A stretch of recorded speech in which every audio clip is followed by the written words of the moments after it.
I'm here. Awesome.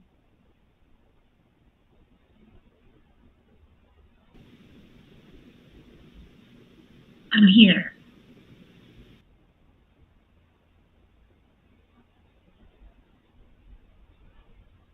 So I'm going into my speakers because I'm not even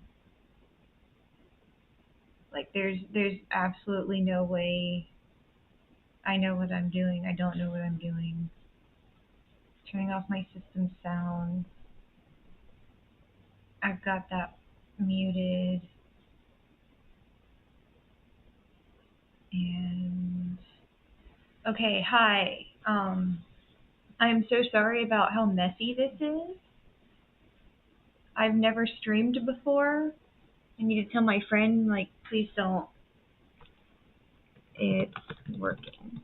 Okay, I've got to close this. She helped me with a little bit of this. I'm trying to get it. So, I've never used OBS before. I've never streamed in my life before like this. I've gone on Instagram a couple of times to, like, I don't know, do cat stuff, and I like to sew. That's what I like to do. I need to also raise up this camera a little bit. So I'm going to grab a book off the bookshelf.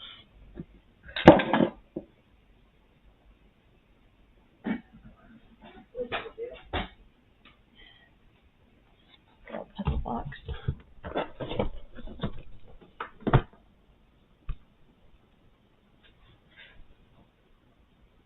It's a little bit better. Um,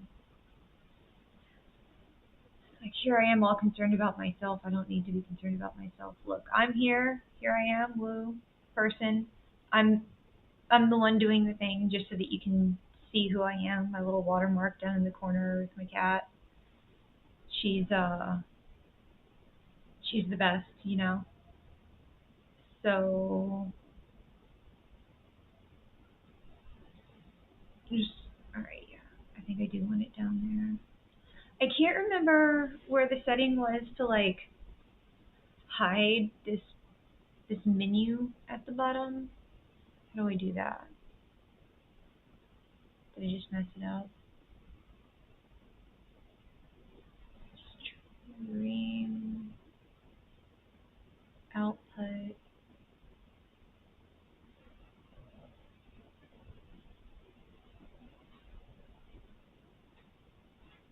video.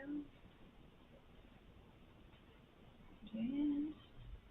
I saw a thing for it.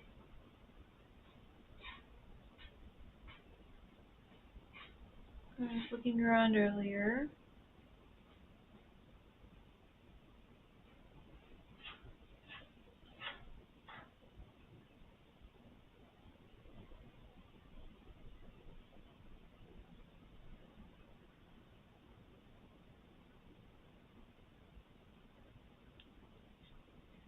Sorry while I figure this out.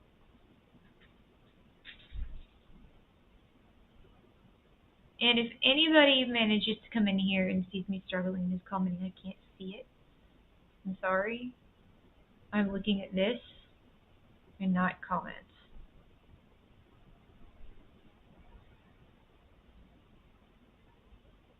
There was something.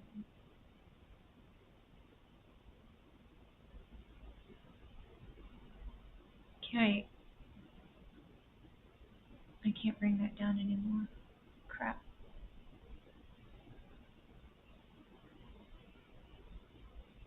I want to hide all this stuff at the bottom because it's not important and it's in the way. Shit.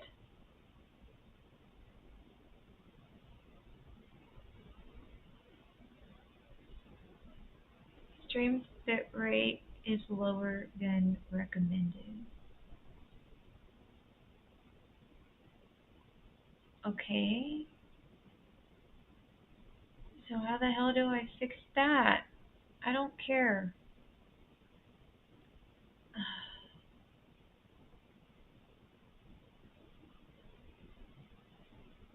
Okay, and I need to get all this going. Excuse me, y'all. My head hurts. I've never done this before. I am pushing my own limits right now.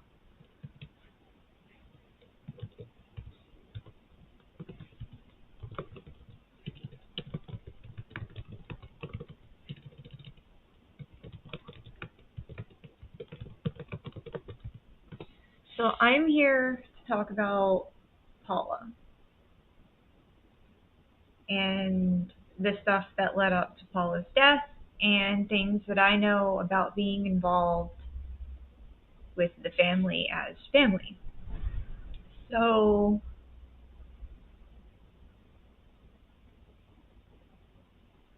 is there a way to so my desktop needs to be down. Got that. Okay. Close.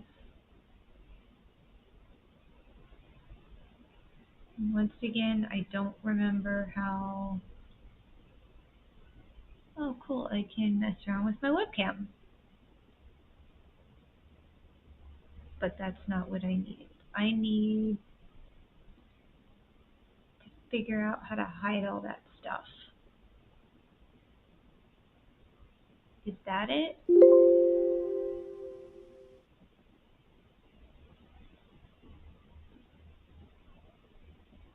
Hide OBS studio window from being captured. Alright. Now let's see if this is what I need it to do. Alright. It only took me 7 minutes, 7.5 minutes. But it looks like I got my screen where I need it to be.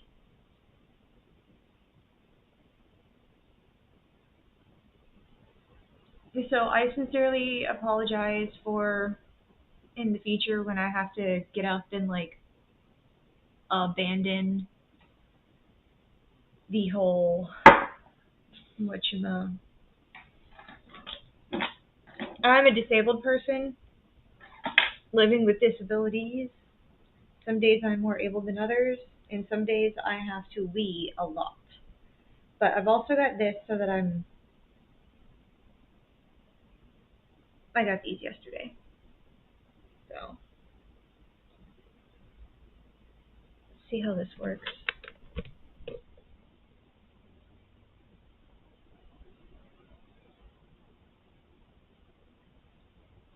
And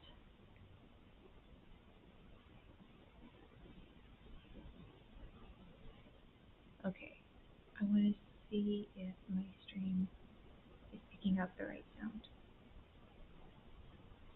And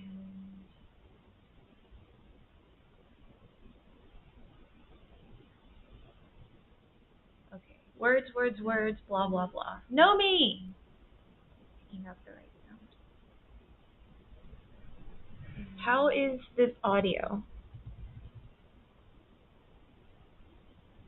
Like, can you hear me well? Okay. Words, blah blah blah. Know me. Picking up the right sound. How is this audio?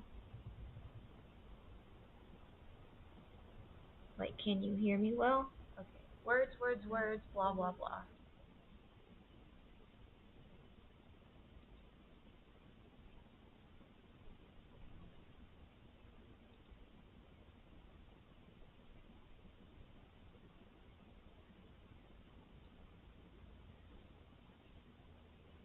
So if I drop that down, do we still have the audio that we need to have? Because I just changed the setting. And it's on like whatever latency was best. I don't remember. But since I just changed something, I'm gonna unmute. video screen.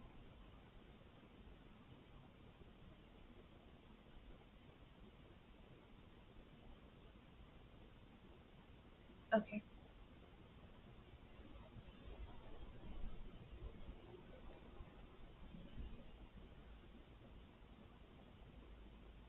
So it sounds good to me.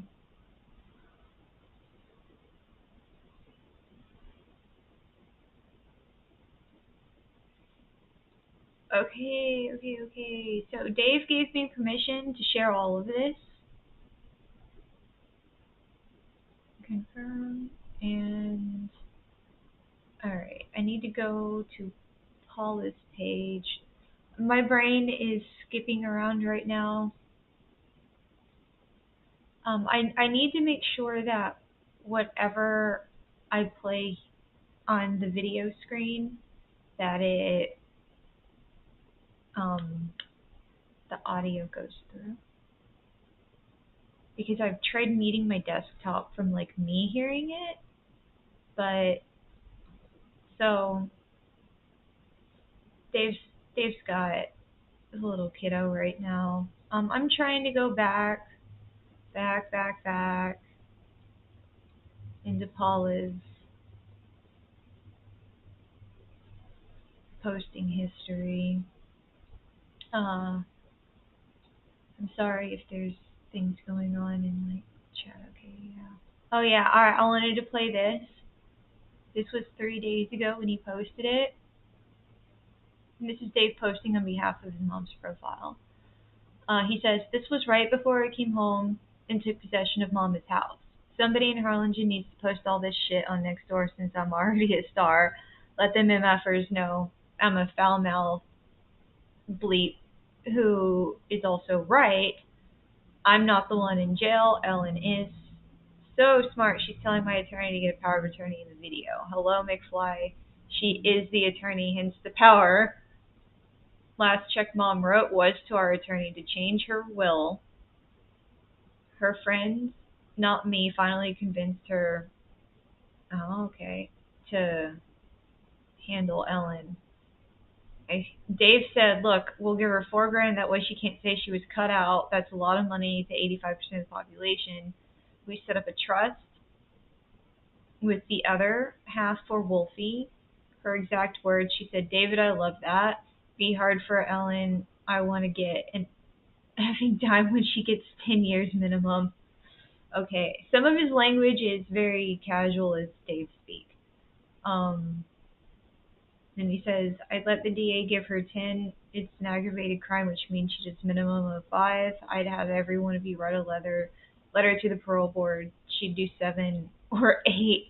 I could live with that, but that's the bare minimum. I'm not one of you tough on crime jerks who thinks everyone should get life sentence. I can't change who I am just because I'm close to it. Now, if she poisoned her or willfully let my mom die, well, then maybe I'd let the DA give her 20. That's not enough, though, because she's an online scam artist, etc., and she'll never stop. So this is Ellen, actually. Ellen and Dave, all right? This is Ellen and Dave. He caught it live, and this is how Ellen acts. She's aware that she's being recorded by him, so it's interesting the way that she acts like that. This is a person who I've known. I've known her since this woman right here on the screen. This is Ellen Ring. She goes by Karina Caranosa, and she has one hell of a story. And, you know, maybe she's right. Maybe someday it's going to be a Netflix documentary, but it's not going to be the way she wanted it to be. Right now, she is, so that everyone can understand who comes in on this later, she has been arrested for financial elder abuse against her mother. Her mom was married to my dad for almost 20 years. So I'm 38 right now. 20 years, as you can imagine, of my life at this age is almost half of my life. So when our parents married in 1992 and we moved in together, Ellen was still a child. I was a child. Our older brother was already graduating high school or getting ready to graduate high school, and he went off to college. So there's a lot of stuff about the time that we spent living together before Ellen and I graduated and eventually moved out on our own that Dave wasn't there for, just because he was in college and he was working and he was doing like the living his life thing. And we weren't always all in the same town. I come from a military background, so we moved around a little bit for that. And then when my dad started focusing more on civilian work, we continued to move around based on where he thought he would have a better lifestyle and job combination going on. So I got to spend a fair amount of time with Ellen, and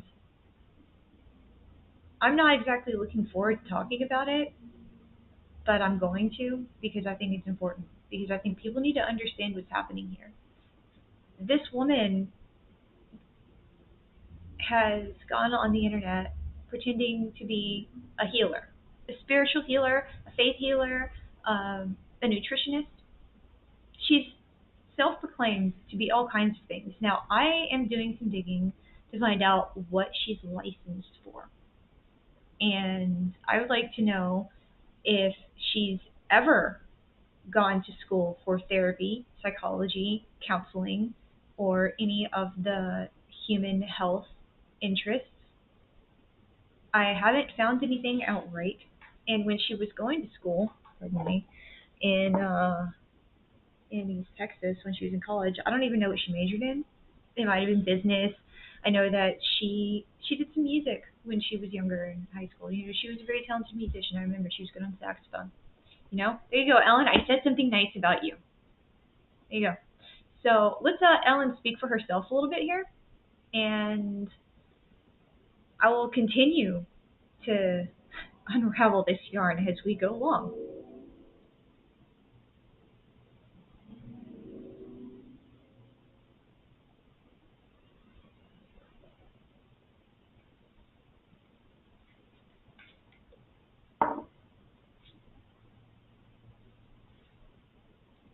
Did you hear that?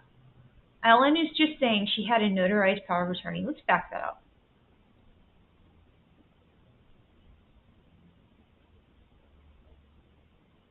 Or did she say get a notarized power of attorney? Either way.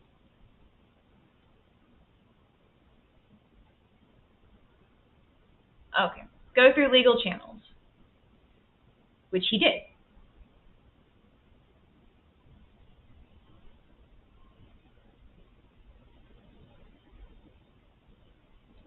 The judges were gone for a week at a convention, and I couldn't get anything done here. This is why Ellen is saying,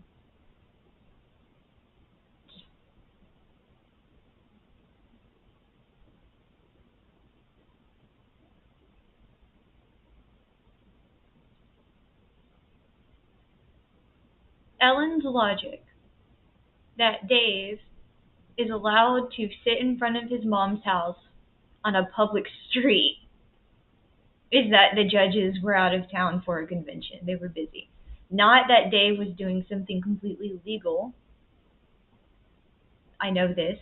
You know, anybody who's been stalked understands the laws, and I have experienced my own um,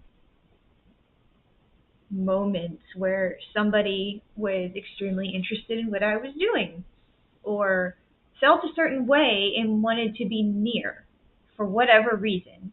And they would park in the public street across from my house. And as you could imagine, this upset me. And I would contact law enforcement and ask if there's anything they could do about removing that person. And the answer was no, because they weren't trespassing anywhere. They are in a public street, causing no harm to anybody. Okay, that's what Dave's doing. If Ellen knew anything about anything, sorry, I'm getting worked up, she would understand it had nothing to do with the judges. And I like how she throws in judges and not just the law that she says she's so well versed in. Let's see the rest of this video. Mm.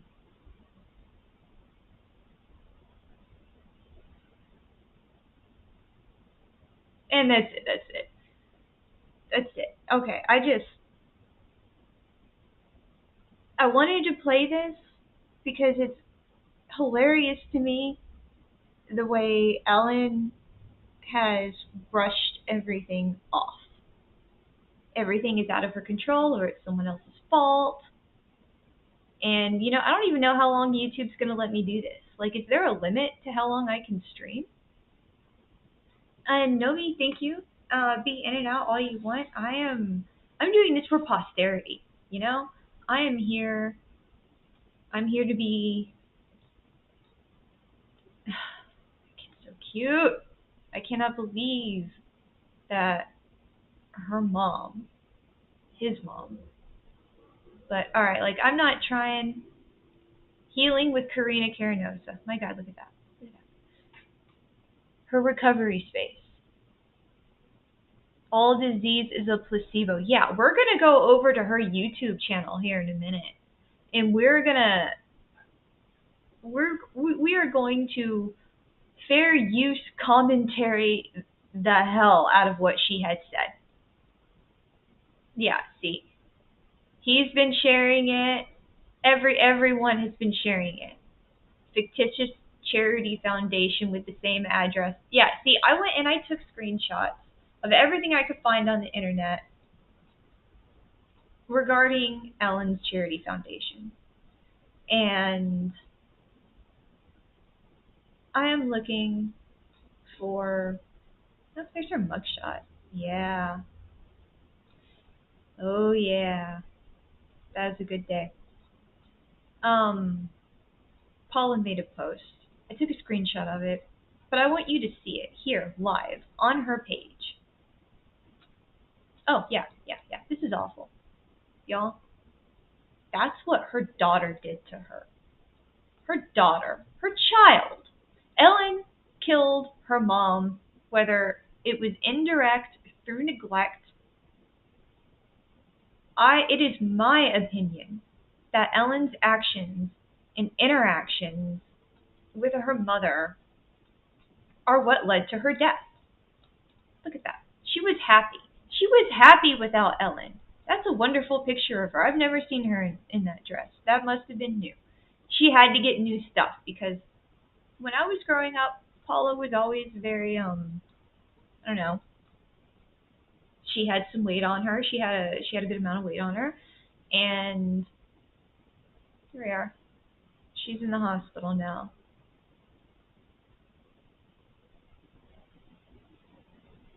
See, that's how I remember her. This is how I remember her. Y'all see that? I remember her like that. Paula Davis. Teacher, stepmother, loudmouth. We're not getting into her politics. She has had opinions on politics, but I'm not. Came to the hospital because I could not breathe pneumonia. September 1st.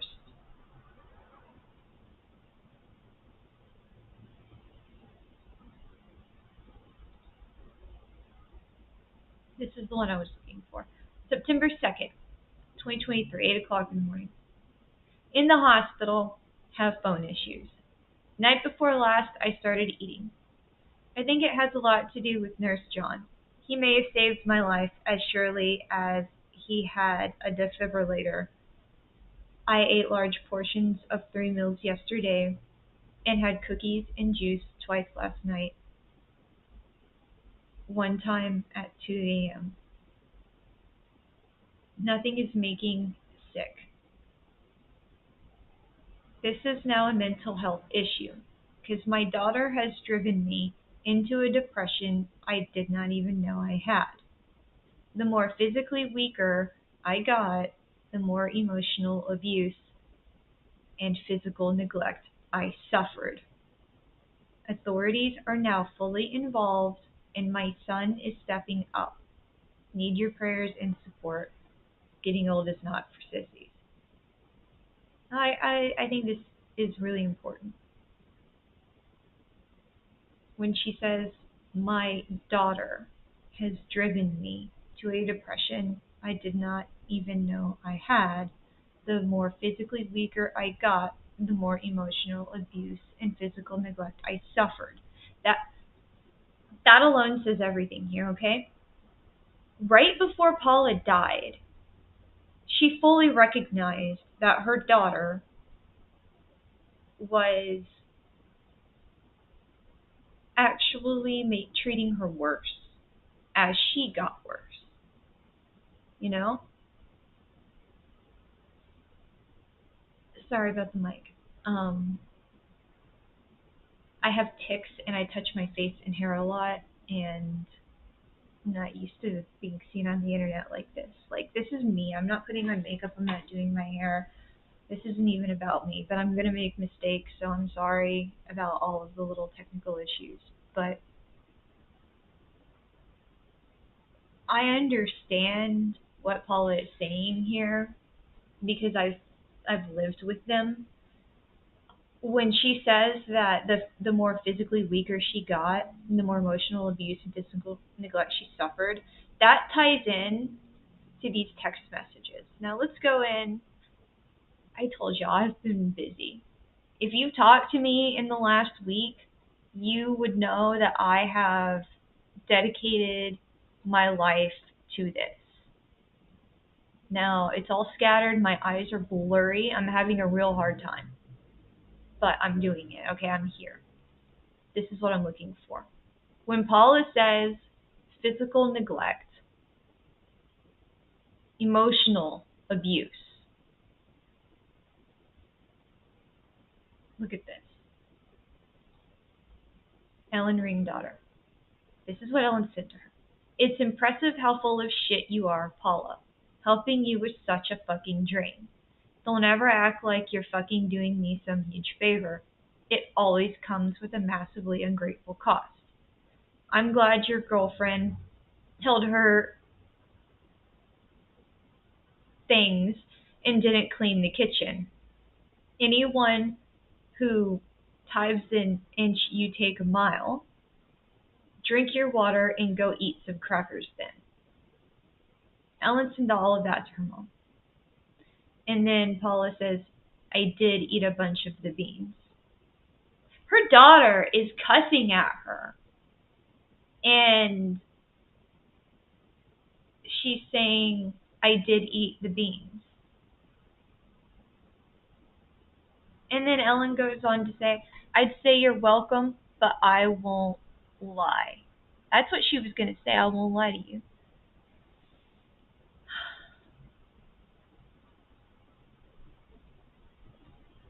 So let's go back to her page. I don't know how to share that I'm live on YouTube. Let's see. I'm going into my stream settings. Is there... Oh, no, of course not. So, tab, YouTube. Here we go. Share. Oh, okay. I need to copy the link then. Copy the link.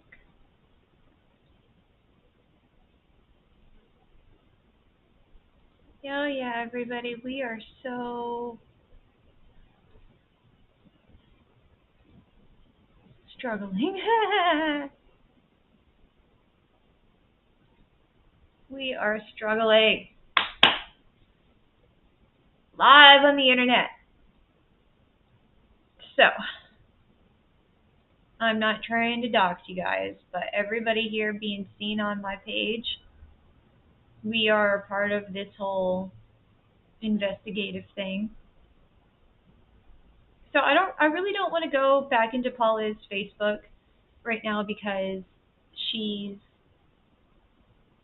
got a lot of whatchamacallit, people who probably don't want to be on the internet blasted with their names and stuff. So like I'm not here to do any of that.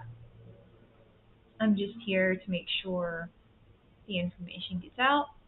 And yeah, we're going to talk about all these pictures. We're going to talk about every single one of these pictures. And it's going to take some time. Okay? The text messages. Look at this one. Talking about physical and emotional neglect. This is from Ellen. I wish that would go away.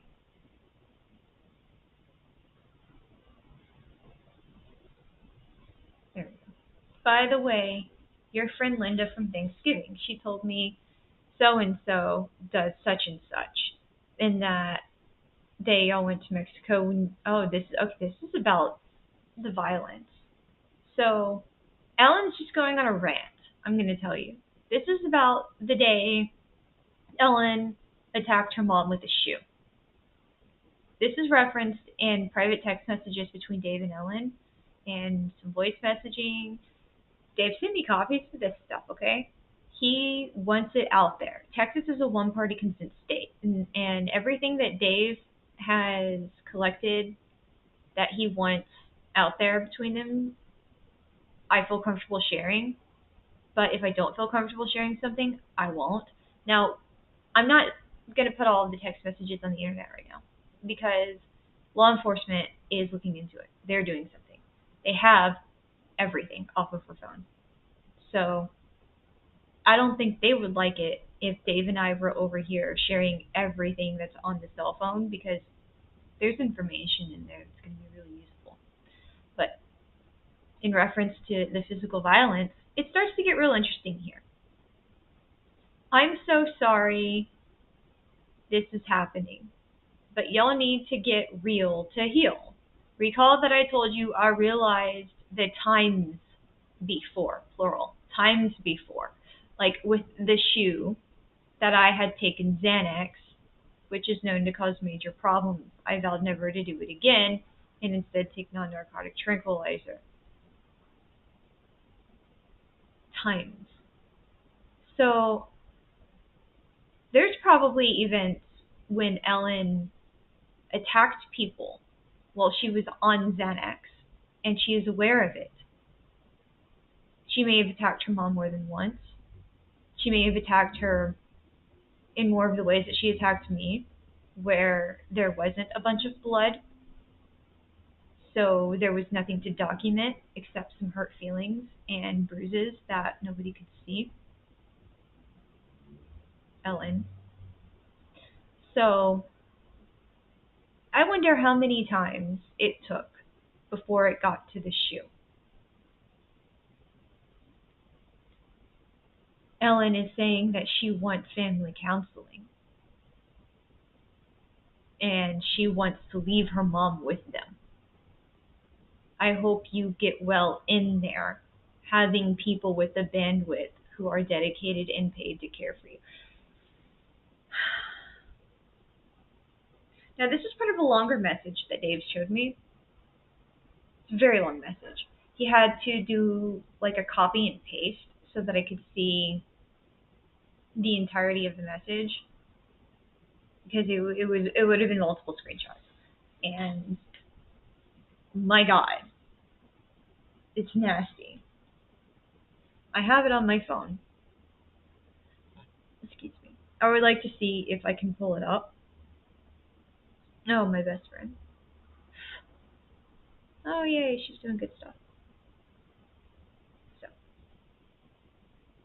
I'm going to go and try to get that message Dave sent me through the copy and paste.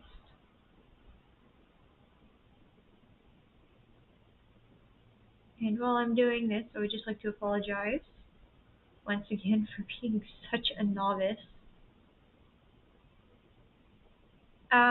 I am going to try and figure out how to make my screen a little bit more nice, if it's possible.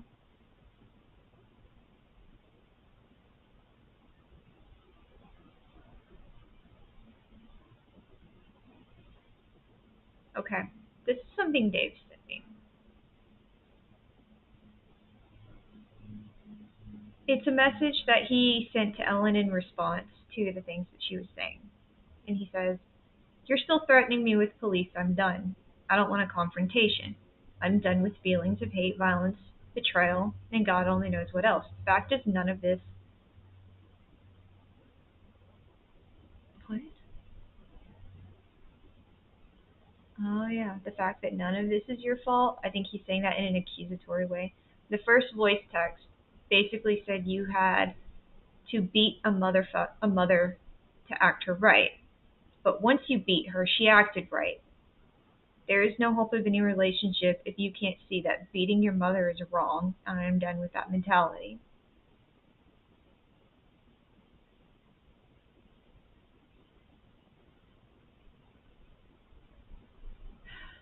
And she replies, "So if beating her is wrong, what makes you think that it's right for you to threaten me with the same?" And he says, "If beating her is wrong, like, Dave isn't threatening to physically ever touch his sister.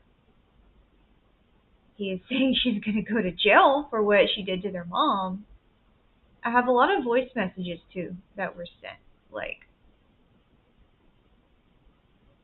this is some interesting stuff, to me at least, because, like I said, I know these people. This was my family for 20 years, alright? When I was growing up with them, it was like a very different time. We didn't have internet, we didn't have people taking pictures. We didn't have a lot of the stuff that we have now. And I'm looking to see if he copied and pasted more things, because Dave and I have had, it would have been on his mom's phone that he sent that. So I need to pull those pictures up.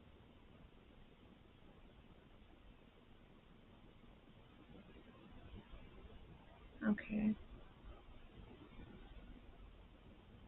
So I'm into the stuff that he sent me.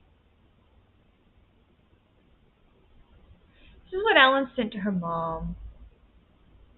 And it was too big to screenshot. So he sent these to me. "Please have this, okay? Allow me to remind you that you don't need a lawyer to be your executor. And given that woman trying to illegally evict me without a power of attorney, which I have recorded, who took her marching orders from an everyday convicted felon, I will challenge her trying to step in and get a piece of the pie. You can get wallpaper done online for $150, or even just make a list of who you want to have that specifically. The most important thing to determine is if you want Dave to go to Irma and Paul's gravesite to spread your ashes, and where all the info is for people you want to have contracted for memorial service." Right? That's how Ellen's speaking to her mom. If you want Dave to go to Irma and Paul's grave to spread your ashes.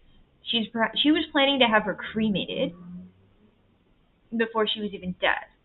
And I don't even know if Paula wanted to be cremated, honestly. I can't remember. I'm sorry about my mouth being all So,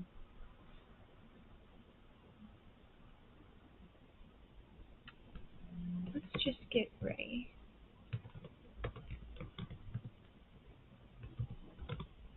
for this. Healing with Karina Karenessa. Karenessa. Karenessa. Alright. Sorry, I'm being a little petty right now. So Ellen, this is how she's texting her mother, telling her that Dave and everyone else is responsible for a memorial service. And then the text message that got cut off. "I'd say you are welcome, but I won't lie." This is after Paula said she ate a bunch of the beans, okay? She's fussing at her mom and abusing her emotionally. And her mom, all she can say instead of defense of herself is, "I ate a bunch of beans. I ate some beans." And then Ellen goes on to say, "I'd say you're welcome, but I won't lie. You could say thank you. I've got images from my Instagram of actual starving African children. Here you are inviting me to waste all the food resources in this house while there are people who actually want a chance at life. I'm about to post our business on Nextdoor trying to find a grateful family to eat all the leftovers you're too high and mighty to eat. But go ahead and die in denial. Die in denial. Not like you care how your bad influence affects your loved ones. I've always known you don't love me. Look at how you don't love yourself and how that hurts me. But you don't care how it rips my heart in pieces. You can't what? Because you can't digest the guilt. And then you fucking play your son against me and an innocent baby. No wonder you can't live with yourself. Get busy living or get busy dying. But stop straddling the fucking fence. I'd much rather live with someone who appreciates me for who I really am as opposed to the stories you believe from your convict crackhead son and his lawyer friend who had no qualms about risking her license because of him. Stop screwing everyone with your bad influence and show some self-respect without a fight. And then she says, fuck that, Paula. If you can make it far enough to smoke cigarettes, go get your wine from the closet, shit, piss, and drive your car, then you can make it to the microwave. I have a baby to care for, not a grown-ass woman who chooses not to live. Let me stop and remind everybody that Ellen showed up unannounced and uninvited to her mother's house, pregnant, and insisted that she move in with her. Insisted. Paula didn't have a choice, okay? You made the decision to be so depressed you chose not to function. Your incredibly poor choices have everything to do with my lack of empathy. You bring bullshit upon yourself and deflect. I won't be helping with your feeding tube either because you chose that shit. I went to the grocery store twice in one day and you didn't mention pulled pork, nor do you care about the time you want me and my kid to waste in the car. Waste, denial, punitive, deflect, bullshit, grow up, spoiled brat. This is how Ellen, a 42-year-old woman, is speaking to her mother, a 71-year-old retired teacher, stroke survivor. Stroke. At the end of the 90s, it was like around 97 or 98. There might have been 97, That was a big year. The end of 96 or the beginning of 97, Paula Davis had a stroke. It was in the middle of the night, and Ellen had snuck out again. When I was moved downstairs in our house, it's a two-story home. When I was moved downstairs, it was my responsibility to listen for Ellen to knock on the window of the room that I was sleeping in so that I could open it and let her crawl back in or go open the front door. But if we opened the front door, Dad would probably hear it because he had good hearing and Ellen didn't want to get caught. So either Ellen didn't knock on the window that night or I actually slept and I didn't hear it. Either way, Ellen wasn't there. So Paula is having a stroke. Dad wakes up in the middle of the night to help her. Ellen's not upstairs, so they wake me up, and I have to sit with her while we're waiting for the ambulance and helping her. She wants to drink juice, and half of her face is paralyzed, okay? Half of her body is paralyzed. And when Ellen finally turned up, she had been out partying with some friends, and I honestly don't know if she blames me for not hearing her knock on the window or if she blames herself for making the poor choices that she made. Because if we're talking in Ellen's terms, let's not go back to it because we already know. Ellen thinks that you manifest your own destiny, okay? We're about to find out what Ellen thinks. But I need a bathroom break first. But I just want to express that everything that Ellen has said to her mother since 1997, she's been saying it to a survivor of a stroke, somebody who's had to go through mental and physical therapy to regain all control of her body and faculties again. I don't understand how she could not understand caregiving is part of moving into a 70-year-old person's home. Okay? At the time that Ellen forced herself into the house, she was at least 69, almost 70, definitely retirement age, and had been retired. And all she can do is complain about her mom. I have problems with that. But I'm not going to leave the stream, but I have to utilize the restroom before we get to this next part. Because we're going to sit here and look at some of the stuff Ellen actually says.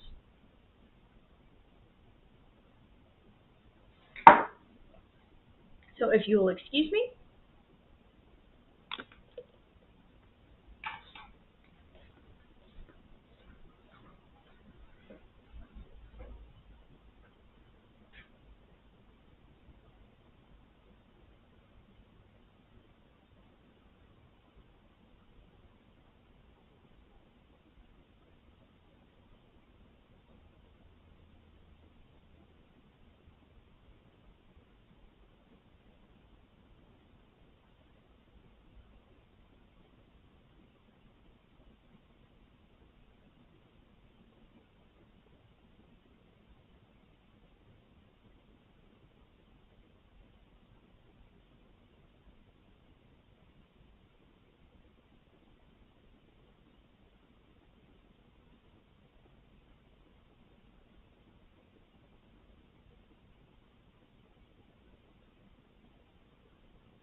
Hi, thank you. I apologize, and I'm totally going to be doing that a lot. You have problems with that too, Nomi? I cannot even remember what I said that I was having problems with, but I'm sorry you have the same problem. All right. So let's get into some of this Karina Carinosa stuff. Just make sure my earbuds are in right. I'm not I'm not used to these. Oh, they're so new. They're massive. It's like, oh, they're heavy too. I don't know if I'm going to be able to wear them long term while I'm gaming because of the ouch. All right, so let's crack into this. There's one video that I really want to watch. It's the one that caught my eye. So let's scroll down here. Here it is. All disease is a placebo with Karina Carinosa. So I'm just gonna tab that open. I don't think I have autoplay. Yeah, it's just gonna rest. It's gonna sit here. It's gonna wait for me to decide to hit play. So I want to just be clear. I don't own this person's content. I didn't help create any of it. I have commentary, however. I am interested, very interested in the things she has to say, and I want to make sure that everyone understands. When I talk about Ellen and Paula, I want you to know what Ellen's mindset is. I want you to know what she puts out to the public and why it is important when we're discussing her mother. Because I haven't shown you Paula's last picture. It is horrific. It is traumatizing. At least it is to me. So I'm going to do that in this stream. I am going to show everybody her last picture. But before that happens, I want to listen to what Ellen has to say about disease being placebo. I haven't seen this yet. This is a first reaction. So, under the fair use commentary copyright laws, let's see what Ellen has to say and how it will help with unraveling how Paula wound up being 72 pounds in the hospital while living with a healer. Let's just play. What? This is what?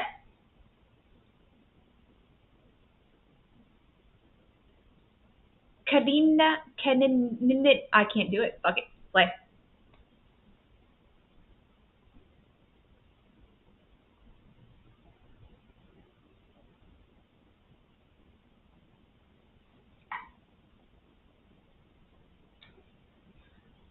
What?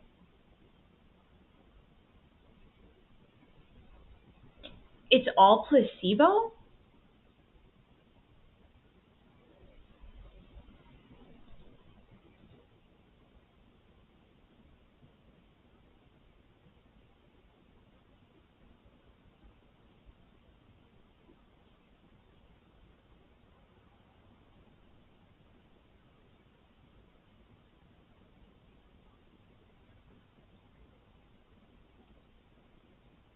So, wait a minute.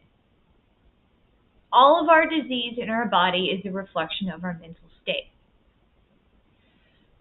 I would love to go over all of the whining Ellen has done about her back over the last year and a half on her OnlyFans and her Instagram. Ellen, did you manifest that? Did you manifest your scoliosis? Oh my God, like she can heal everyone but herself. She gets to have problems while the rest of the world is under placebo. She's not even using placebo right. A placebo, I don't even want to use it wrong. Placebo definition.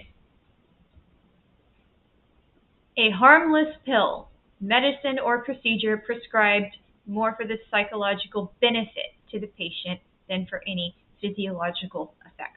So a disease is not a pill or a treatment or a medicine. A disease is something that you treat. So the thing you treat can't be the placebo. Continue.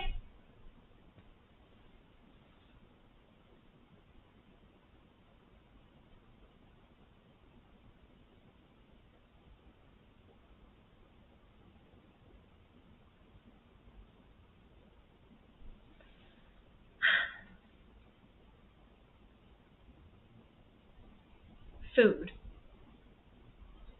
It's the food. Wait.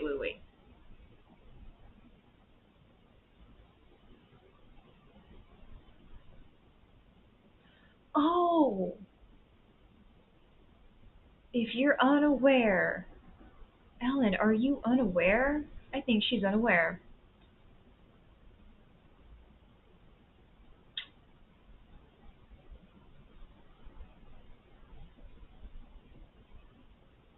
I wonder if she's meditating right now in jail. I wonder if she's meditating right now in jail.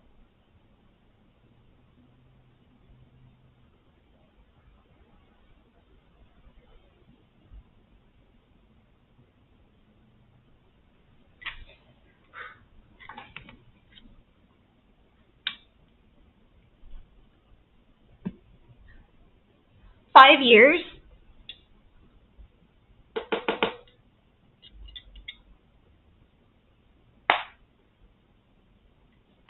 We have a problem.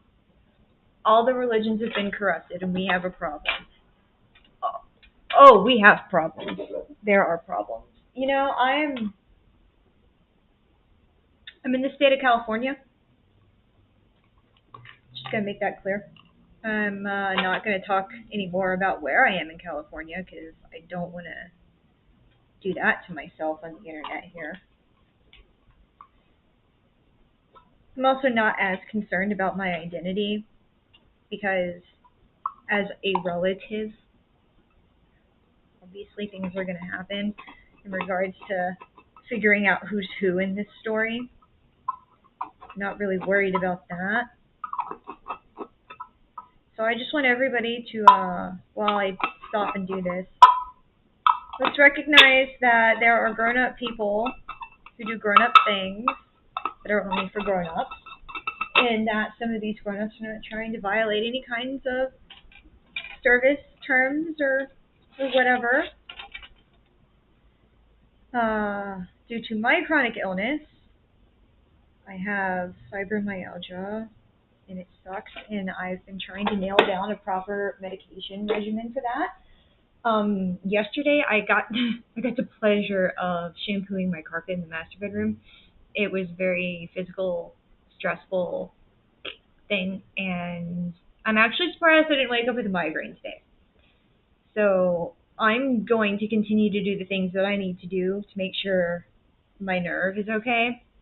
Because I have a childhood injury from cartwheel accident, and apparently when I overwork my body and I do things too much, I aggravate this nerve, and it just really wonks up this whole side of my head.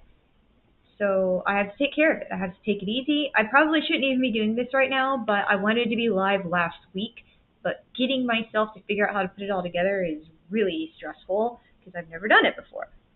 Because I don't know if YouTube is going to cut me off, I'm going to stand up so that I'm off screen anytime I need to do something addressing my personal medical needs that I don't want to have on camera, because I'm not trying to advertise anything for anybody. I'm not trying to display my lifestyle as a goal for somebody to reach, okay? I have sickness in my life that sucks, and I didn't manifest it, I can promise you that.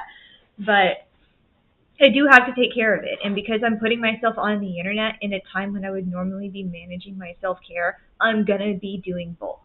So, that is all. I'm going to stand up and sit back down.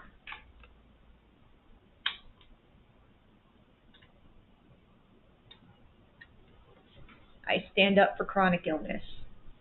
Now, I got to get through another 5 minutes of this without being a petty bitch. Y'all, everyone who this is the first time seeing me, I'm sorry you've got to see me like this. I don't know how to act, okay? I don't know how to act when I'm on the internet.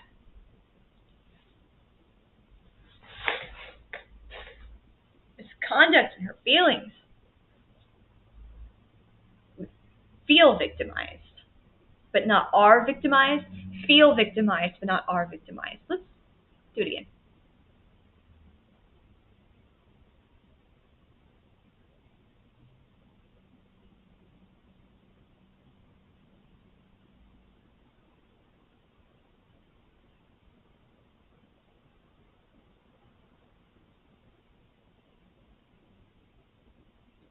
We volunteered.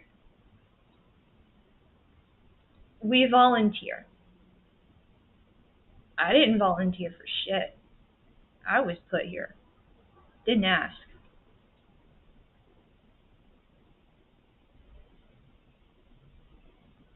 A master lesson.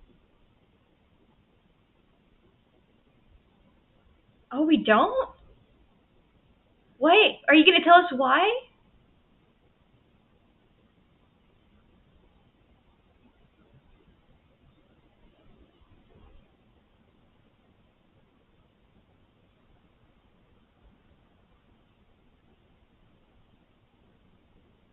What the hell? She's just going on about mystical things, but she's not discussing actual disease. Okay? 2.5 minutes in. Let's get to the point. Practice. Burying bullshit.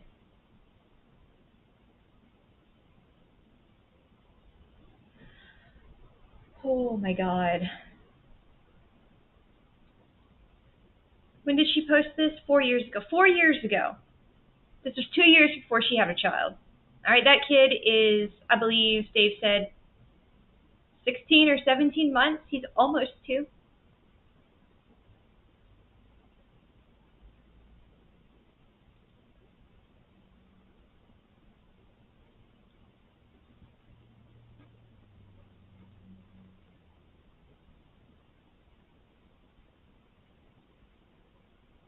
Oh, wait. Let me guess.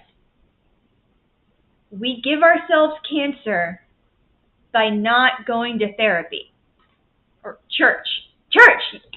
We give ourselves cancer by not finding that higher power to surrender to. Is that what she's going to say? I'm just guessing. Let's see what she says.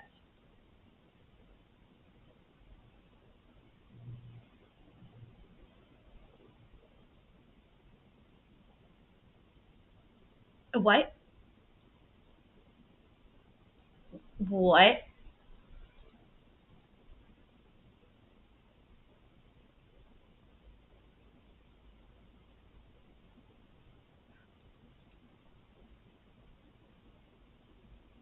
Disease created by our auric and mental state? My head hurts. I don't understand how I don't understand how somebody gets to this thought process where they believe that it's okay to tell people that they've made themselves sick and that it's all in their head.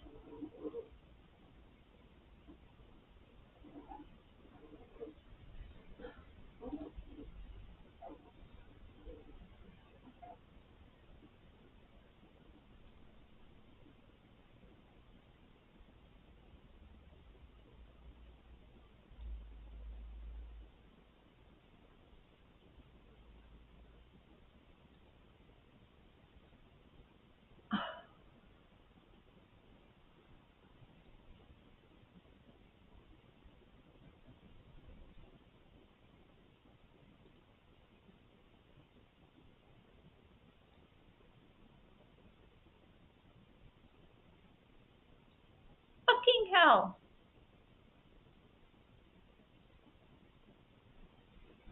Really now?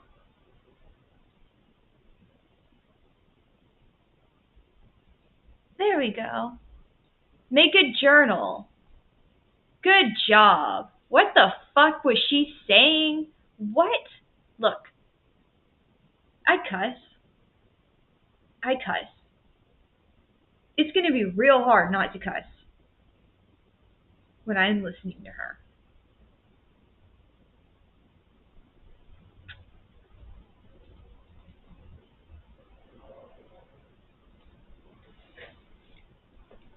Stop and take the time.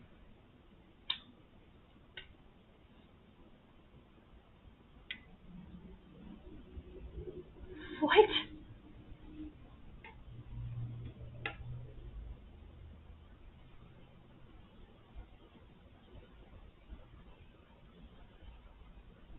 This is so damaging.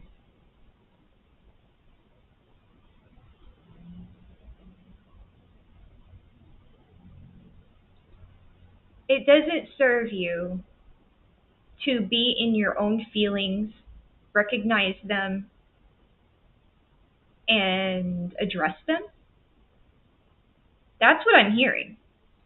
What I'm hearing her say is that whatever you're going through is your fault, and you shouldn't complain about it. And you can do something by cleansing your spirit, and then you'll be healed. Magic. That's what I'm hearing.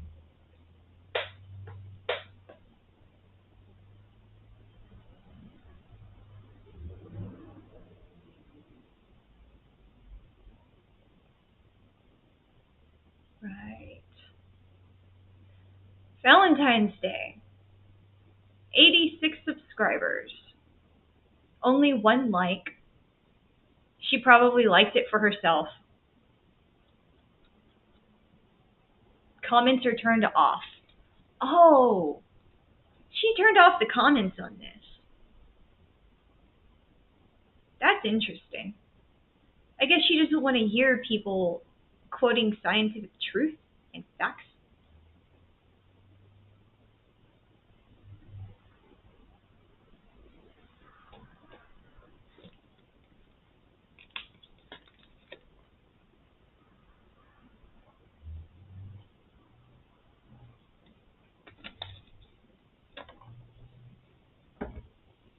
Oh my God.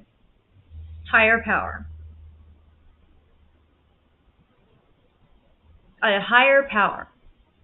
You have to surrender to a higher power.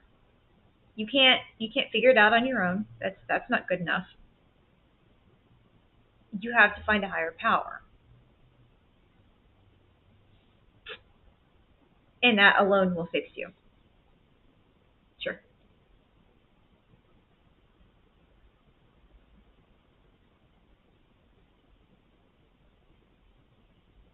And y'all, I can't help the faces I make because I have a couple of things going on.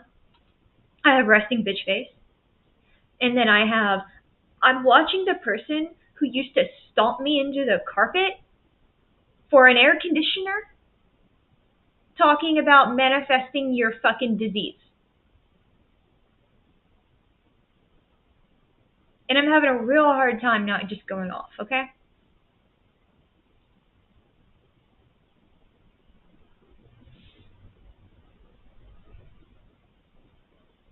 That fake ass laugh. No, let's hear it again. I want to hear that laugh again. Let's do it.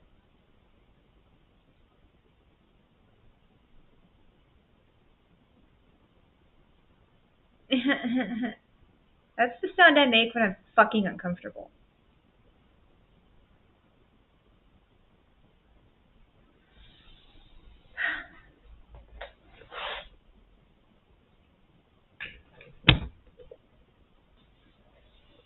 Monkey mind? Monkey mind. Is she like doing the whole we're all apes thing? Evolution, we're all apes? Or like, I mean, yeah, I believe in evolution. Whatever. I'm just like, at what angle is she going with this monkey thing? Excuse me, because I know she's got this thing about the monkey tree up in Austin, and I'm sorry, anybody who's at the monkey tree and has to deal with her, I apologize. I don't know what she has done to y'all's safe space, your collective worship area. I haven't even really looked into the monkey tree. I need more coffee. But what I have found was about spiritualism. People like to gather there and exercise their religious freedom, which is cool. People can do the things that they're interested in doing together. And I understand that she likes to go to this monkey tree place. And I'm positive that there are people who will recognize her, who may have themselves personally had a bad experience with this Karina Carinosa person or the business.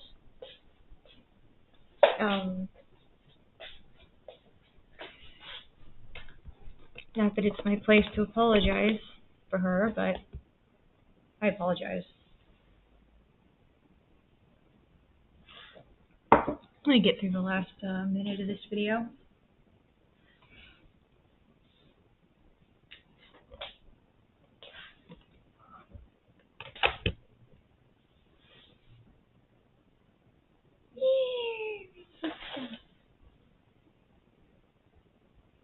The higher frequency.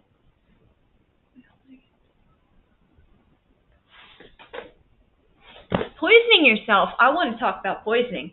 Oh yeah. I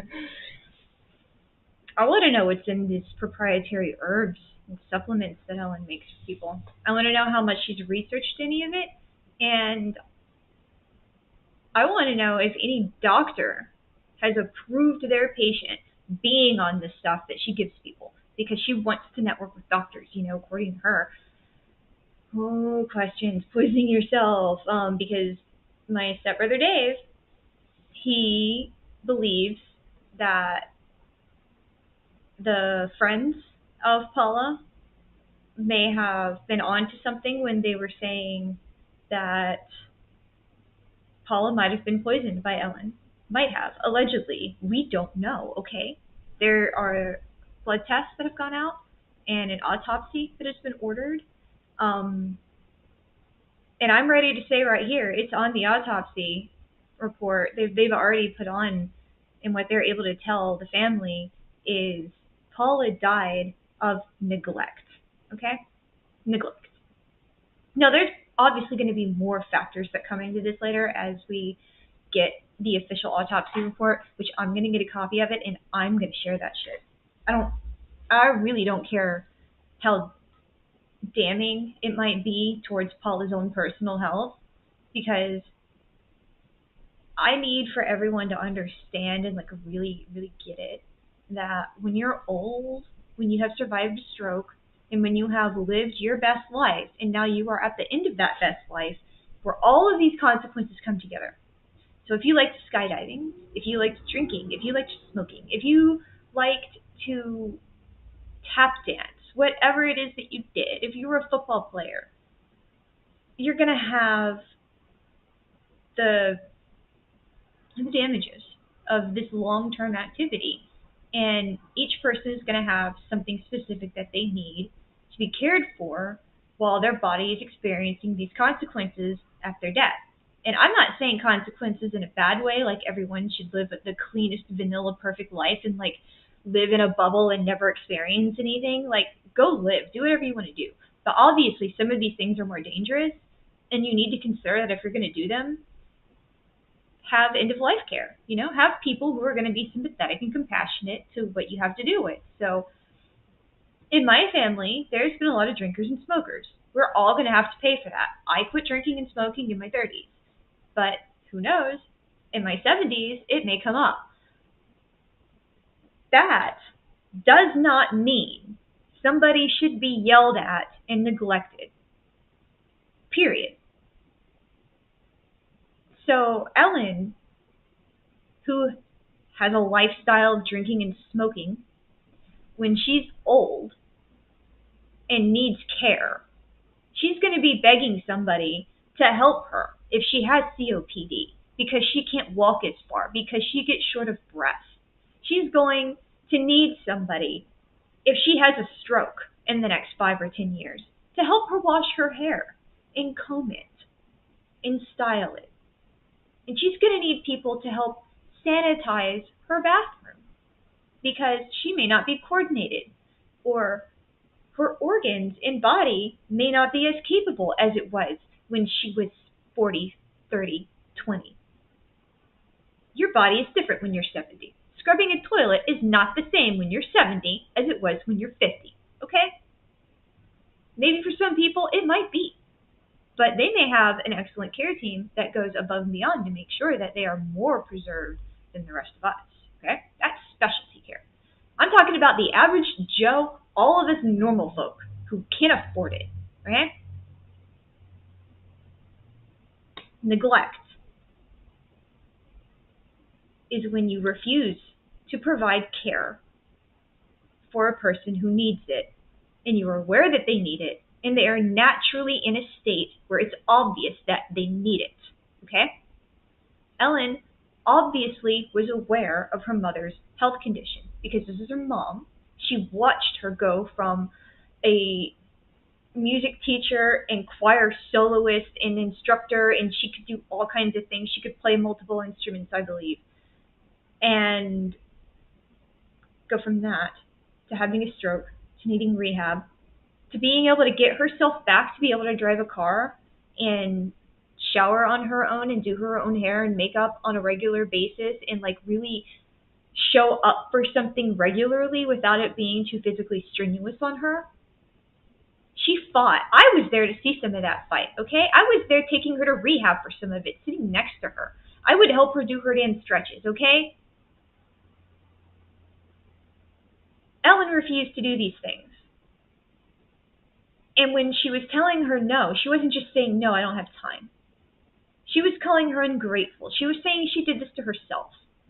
She was being outright hateful towards somebody who lived their life the best way that they could, with mistakes and all.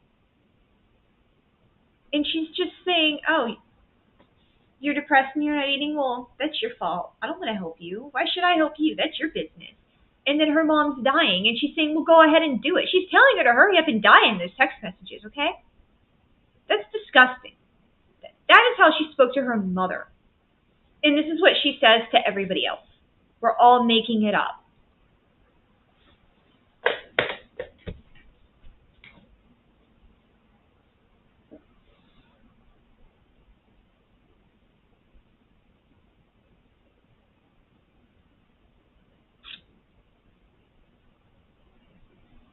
I am so bitter right now, y'all.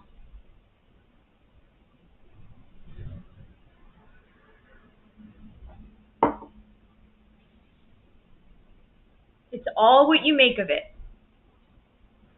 Liberation. Oh, okay. So,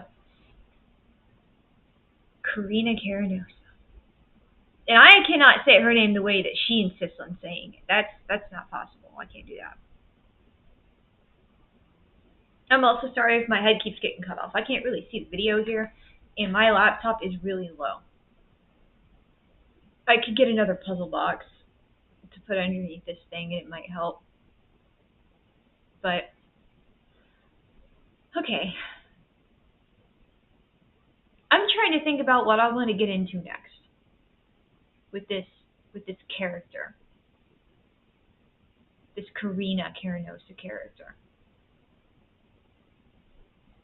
I'm not listening to no 33-minute video right now. I don't think I have the energy. But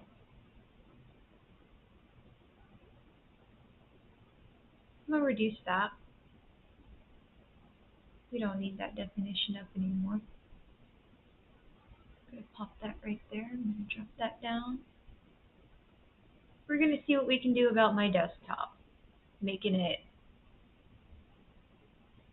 look accessible or whatever. So,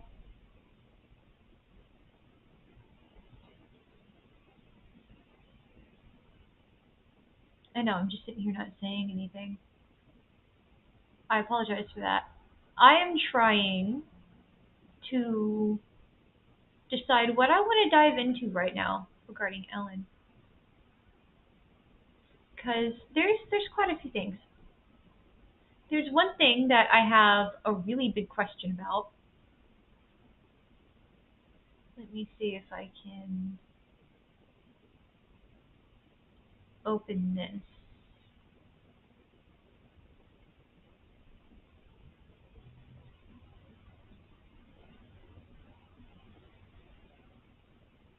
I don't want that damn preview wheel, but here we go. This is the Karina. This is a screenshot I took, alright? Right now I'm going through screenshots because the phone numbers and addresses on these things, some of them are outdated and they may have been reassigned to real people who exist. I do not want harassment going out to the people who have been reassigned to these phone numbers, okay? Anybody who has rented this business space or home, if Ellen was using her residence as the business location, I don't want anyone who's currently there to be confused for Ellen or this Karina Karanosa person, right? I'm just trying to do what I can to protect potential identities, but at the same time, I am going to have to go live with my internet searching on this so that y'all can see I didn't just make it up. It's here. And in my screenshots, you can see it's here as of this month. As of this, I took this screenshot and edited out that information on the 16th of September. Okay? September. This is all September. As of September, as of and post-mortem. All of this information that I gathered after her mom's death. From the moment she started posting these things to now, basically. She has not decided to remove any of this content or say, no, this is not my belief, this is not my foundation. She's not trying to delete these things, okay? This is what she advertises and puts out to people, and this is what she sells. I'm going to blow this up if I can. Well,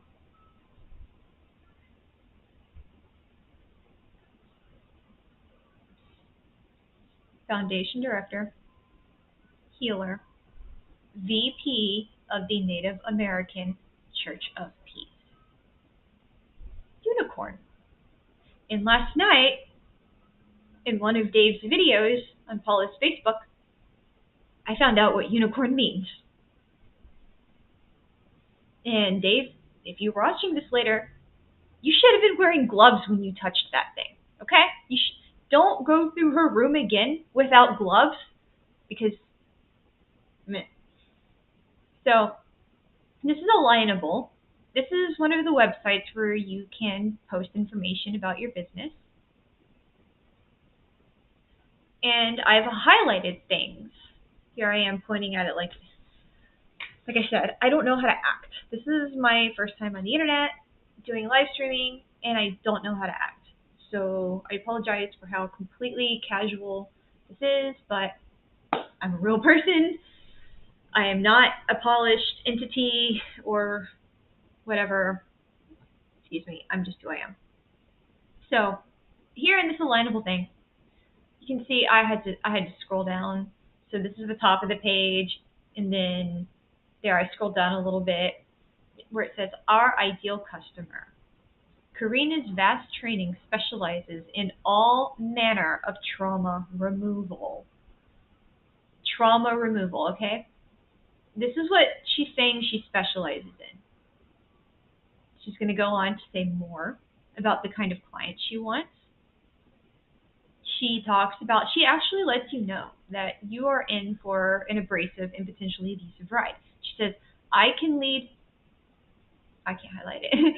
I can lead horses to water, but I want clients who are willing to click some links and educate themselves into a place of trust where they are really ready and willing to ask for profound help.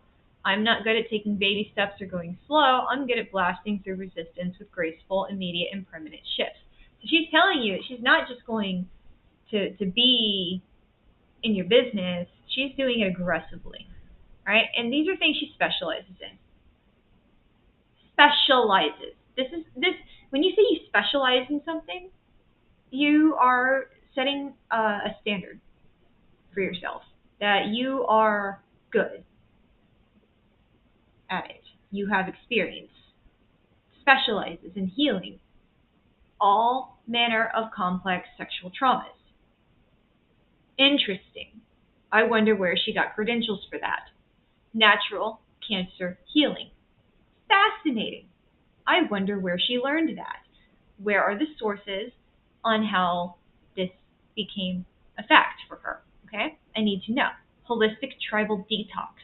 That is something I'm extremely interested in because Ellen has no Native American blood in her at all. She is half German. She is half English. She put this herself on her OnlyFans. I will show you for proof. But right now we're going through this. Anxiety, PTSD, and complex PTSD, and some sleep disorders. Why not all? Why not all sleep disorders, huh? You can treat everything else. You can cure cancer. So she also specializes in breaking bonds, cords, hooks, attachments, and anchors. Okay? So like, what I understand this one to mean is that Ellen is saying she will destroy the feelings you have for what you love and what you're attached to. And I don't know if there's limits to this. I don't know. Addictions, obesity, weight loss surgery, pre and post-op, which I believe she's had weight loss surgery, and I think she talked about it on one of her things. If she did, I've got a screenshot of it. Adrenal fatigue, pre-diabetes, gout and arthritis, MS and fibromyalgia, candida, parasite, fungal infections. These are things that Ellen, under the name Karina Carinosa, is claiming she can do. She's claiming to heal cancer. Cancer.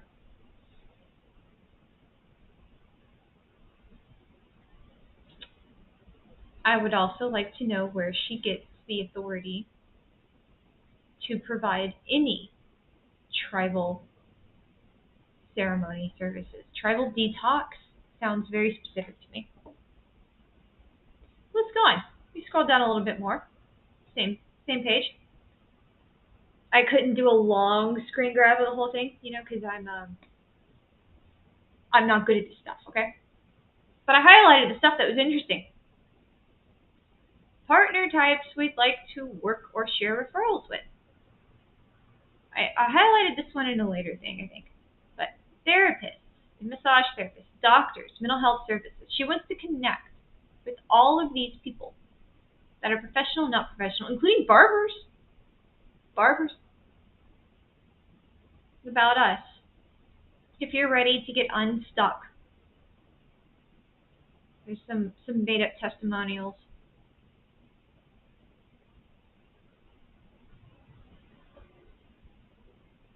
And it goes on. The foundation addresses people's needs for guidance on all manner of issues. Excuse me while I struggle with my stuff here. It's okay to laugh. It's cool. All right. The foundation addresses people's needs for guidance on all manner of issues. Relationship, business, financial, technical, real estate, emotional, spiritual, physical, and nutritional. Now, I think it's really important that relationship, financial, real estate, emotional, physical, and nutritional are things she claims to specialize in. These are all things that her mother suffered from, okay? She suffered from emotional abuse from her daughter. She suffered from financial abuse from her daughter. She suffered from physical and nutritional neglect from her daughter.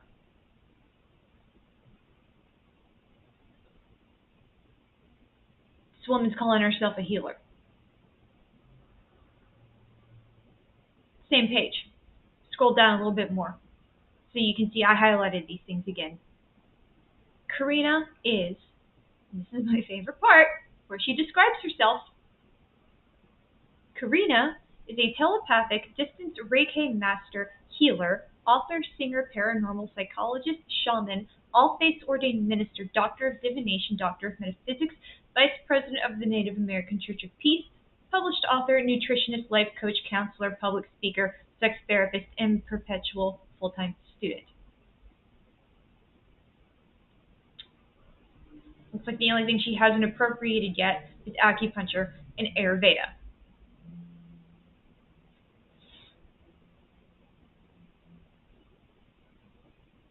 As a medicine woman, one is tested very harshly and constantly under attack. As a telepathic empath, Karina can perceive everyone's inauthenticity, and it's always trying to stick to her, either to infiltrate her sensitivities or be transmuted back into the light. I do not know what the fuck that means. Is she saying I'm rubber, I'm glue, whatever bounces off? Or I'm rubber, you're glue, whatever bounces off me sticks to you? Is that what she's saying? Like, I don't get it. Everything's trying to stick to her and infiltrate her sensitivities.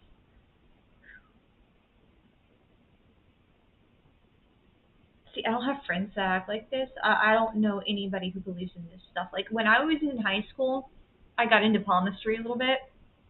And as I got older and into my 20s, I saw a couple of tarot card readers for the hell of it, and they were both wrong. So very wrong. And after I kind of got real with myself and buried some bullshit, I accepted that maybe not everything is connected to some higher power meaning, and there isn't some invisible guy in the sky marionetting us all. Like, shit happens. And it sucks when you can't do anything about it. It's great when you can do something about it. I wish more people would do things about their shit. And I mean owning their shit, not burying it under the rug of spiritualism and saying, I'll cure my cancer by pretending it's not there because some invisible entity is telling me it's not there anymore. Or because someone named Karina Caranosa healed me with her crystals.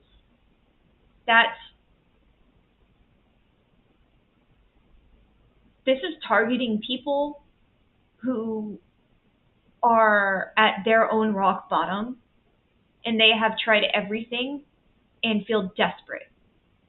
That is who she's targeting in this ad. She is not targeting anybody who has a serious network and system managing their health plan. She's seeking the people who are on their own and who don't have somebody to help them understand that this is a scam. I highlighted down here, Karina makes miracles manifest. I call bullshit. It is my opinion that she does not make miracles manifest. And I find it interesting, she goes on to say she's focused on providing alternative cancer treatment, adrenal fatigue recovery, and restorative integrative life coaching. And again, she says she's gifted in healing sexual traumas and familial wounding. Familial wounding, like her mother. Karina must have been, client. My eyes, sorry. She says, Ellen put this on the internet and she published this. Clients have been healed of cancers, fibromyalgia, muscular dystrophy, PTSD, complex PTSD, gout, sexual traumas, mental issues, birthing trauma, IUD discomfort. IUD discomfort. She can help the pain from your birth control. Excellent. Broken heart. Broken heart. That's a good one. Chronic fatigue, dislocated shoulders. Oh, that's such a specialty right there. Dislocated shoulders. Erectile dysfunction, mild and severe depression, chronic crying, loneliness, addictions, mother and father wounding, epigenetic traumas, soul fragmentation, possessions, curses, and past life karma traumas. These are things that Ellen is claiming she has already done. Not could possibly do if you're open to accepting it, because that's something she says, if you're not healing, we'll find it later, but if you're not healing, it must be that you're not open, right? You're not surrendering. So she's saying clients have been healed of all of these things. Okay. This is for another day. But she filed for bankruptcy. We'll talk about that later. Once again, therapist, counseling, life coaching, an overall life coach, cognitive behavioral therapist, counselor, whatever the fuck a PSI-star is, doctor of metaphysics and divination. You can't just call yourself a doctor, okay? The one thing that I understand about education is that it takes years of dedicating yourself to it. You have to be in one place, you have to go to that school, and you have to fucking do it. And then when you're done, you get a certificate. You get something that proves that you did it. She has posted nothing to prove her credentials. She is not a doctor, okay?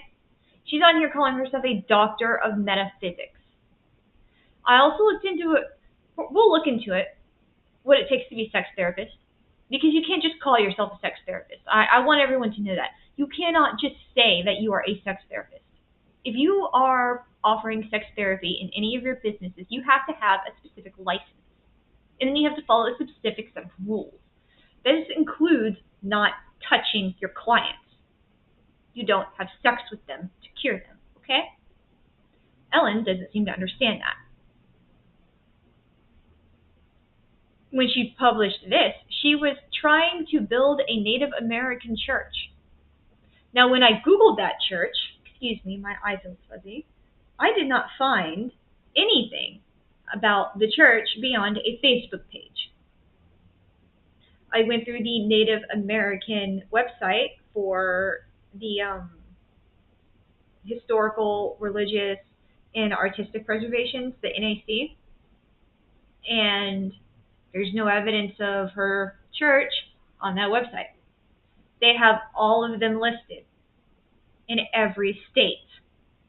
So wherever there's an organization, there's supposed to be an organization license or association number, ID number. Can't find it. Can't find the president of this thing. She says she's the VP. Well, I want to know who the P is. Who is the president of this Native American church? I would like to speak to them and understand how she got her credentials for this. How did she worm her way into being part of a Native American church?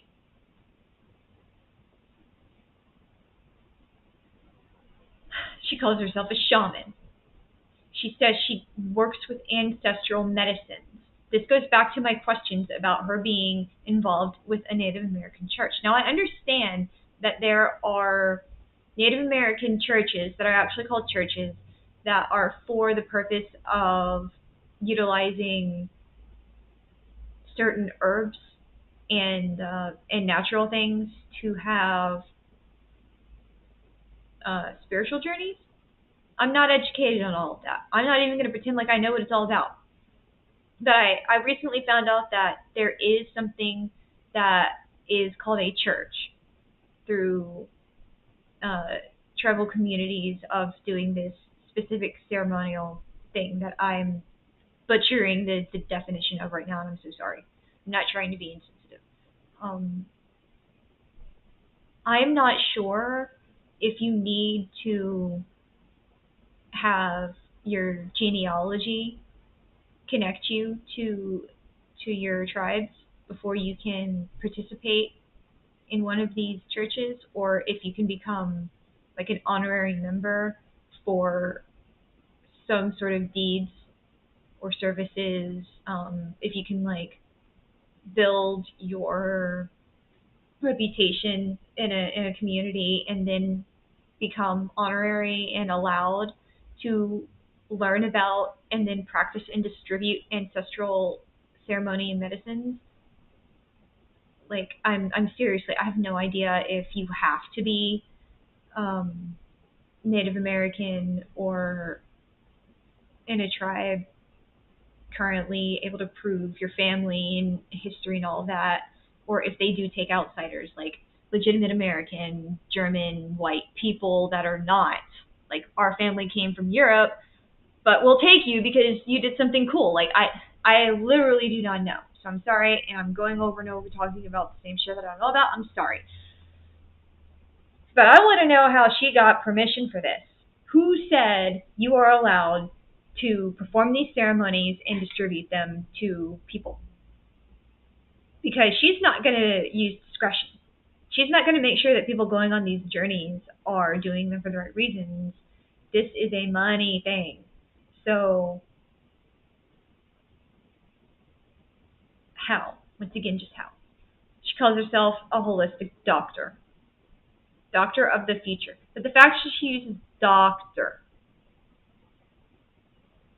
that's concerning. That is misleading. It is, she's representing herself to the public as a doctor, and that comes with a certain expectation of education. And this is, I wasn't going to save this page, but I read it last night.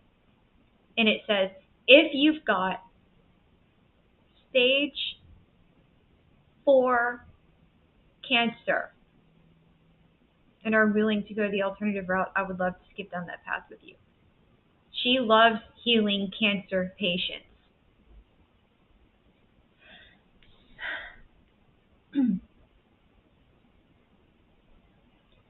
I'm upset by that. Cancer is very serious. People who battle cancer obviously are hoping to survive. They want to survive. They don't want to lose their life, and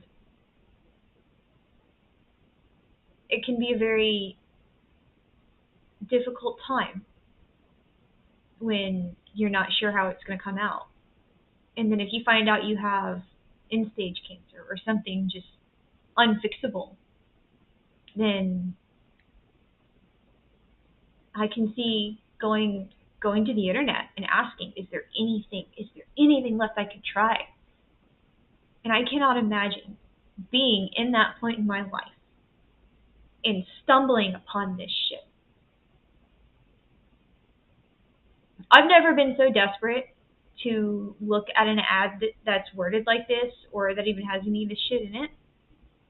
But I can tell you I've been desperate about other things, and I run across people who have taken advantage of me, because when you need something so bad to work, sometimes the need for that can block out our sensors for things like red flags. And that's one of the things that concerns me about this, because she's posted this everywhere. This is on so many websites, okay? I'm saying okay a lot, I'm sorry.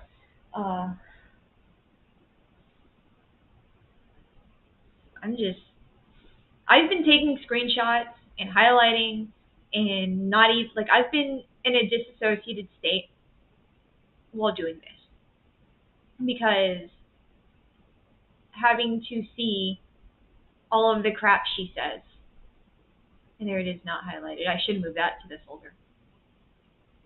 This is her foundation buzz file. This has the important numbers,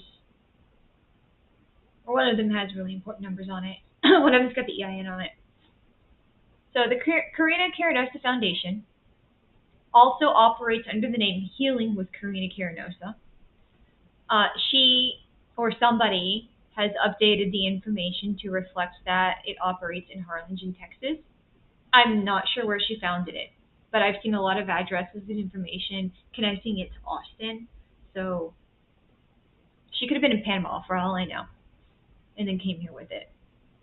Karina Carinosa, in this buzz file right here, it collects financial information, I believe. I would like to know where they got this information. It says the Karina Carinosa Foundation is estimated to generate $55,601 in annual revenues and employs approximately 4 people at the single location. There's code numbers, and then Ellen Ring, President Ellen Ring. This is hers. Ellen made this, okay? Ellen Ring is Karina Carinosa. It's a link to her link tree and the address. Repeated again, it has been updated to a private residence, okay? This private residence was her mother's home. It will be somebody else's home when it is eventually sold. I do not believe Ellen is entitled to have any part of the house at this point, and I do not believe Dave wants it. His life is not in Harlingen. Now, this is the same page. I scrolled down a little bit, and as you can see, I circled 2 things. Ownership information. Woman-owned, fine. Veteran-owned. What? Ellen's not a veteran. Ellen never joined the military. Minority-owned. Once again, what? I would like to know if she founded the company with another person, and if that person was a veteran, and if that person is also in a minority group. Because I understand Ellen to be half German, half English. She's very much a light-skinned white person. She doesn't tan much, okay? She's pale. But she could tan, I guess. Germanic and German tan. But it doesn't matter. The fact is, Germans are not a minority group, and neither are the English. And the English-German blendature of her genealogy, nope, not minority. Not minority. So where is that coming from? Did she just tick those boxes to make sure that it came up? Are they there just so that people can see that the options are there and they would be checked off if they were like verified? Like, is this just an optional thing and they're not checked because nobody checked them, or are they there as bullet points because it's things on file? I am confused about that. I'm curious. I know she's not a veteran, and I know she's not a minority. But female, that she would never try to dispute that, and that right there being true is why I think this might be a list of things on file for the business and the foundation. Now over here, I circled this: engaged in manufacturing, importing, exporting. Once again, none of these boxes are ticked, but they're listed. And I am curious about what that means. I haven't actually listed other businesses on BuzzFall to see if other things get ticked off for being found on file. So perhaps that information is there as it's just a standard list that comes up. And if it was on file, maybe there would be a little check mark in the box, or maybe it's not. Once again, reiterating, I am confused about that. But it's there. So I circled it, and I have questions. Once again, Austin, Texas, and there's the EIN right there. If anybody wants to look up this business, that's the EIN.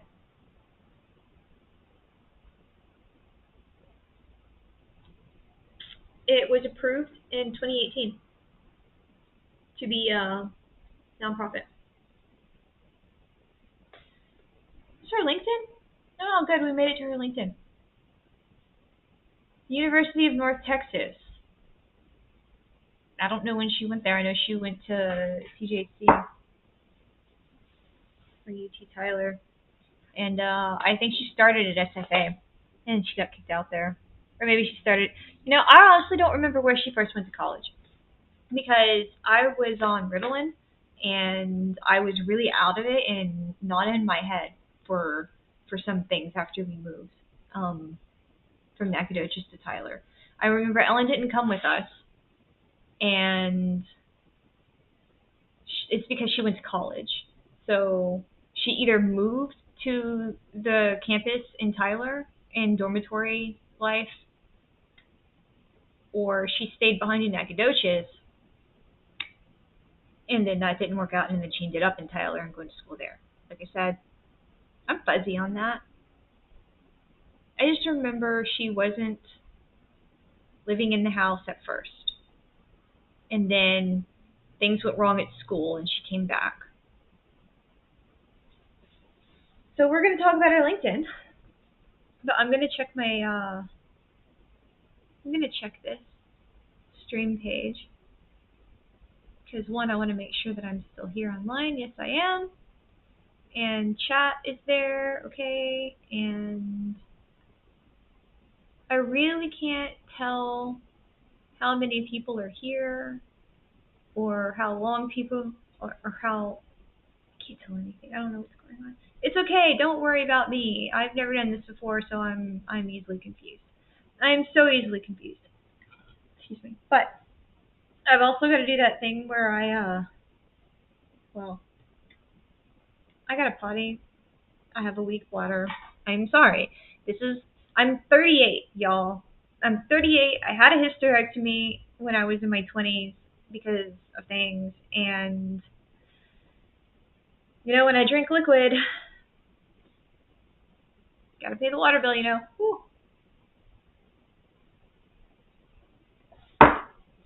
But I've been needing my Java. All right. So I'm going to leave this here so that y'all can read it. Y'all can read it without me. And then I'll be right back. And we're going to talk about what's on this screen. And I know I probably didn't have to, but I made it private, all this over here. I blotted out the names and profile pictures of people who are suggested because they have nothing to do with this. They don't deserve to be on the internet unless I find out they're connected to her foundation, and then I'm going to be talking about them maybe. But this is about Karina Carinosa. This is about Ellen Ring, what she claims she can do, and how her mother died. And,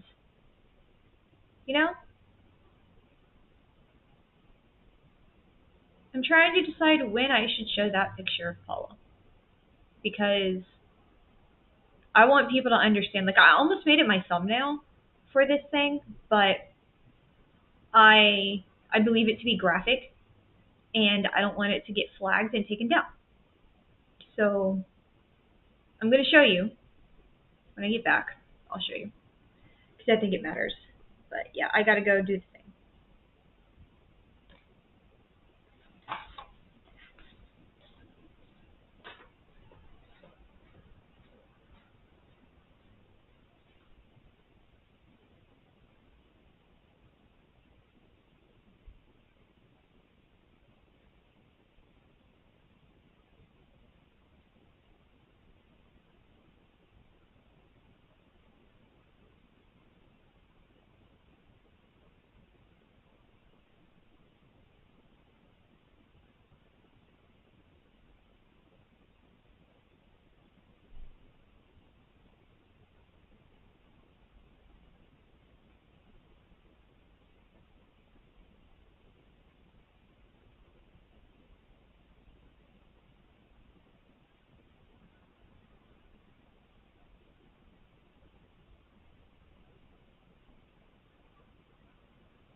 Oh gosh, thank you. So sorry.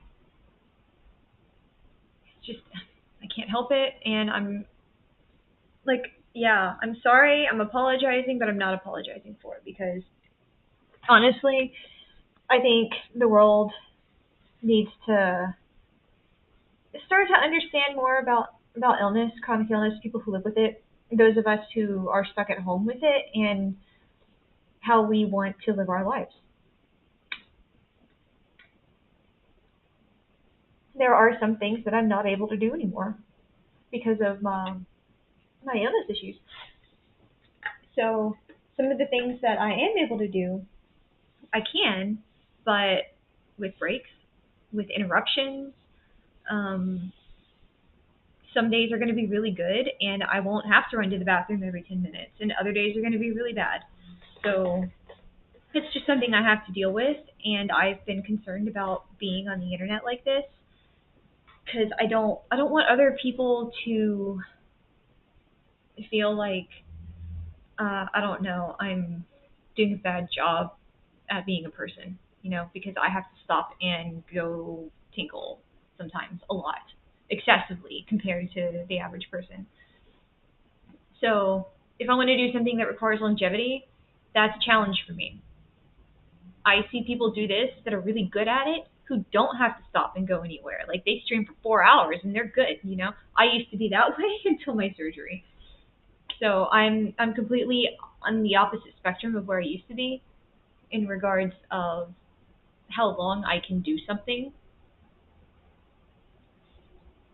So if you've stuck with me, like replaying the stream, if it saves, thank you. I appreciate it. Uh, I've started doing some like podcast type discussions with a friend about chronic illness and specifically about what mine are and how I've gone through life with illnesses. And I think it'll be interesting discussion. You know, Everyone should talk about their stuff.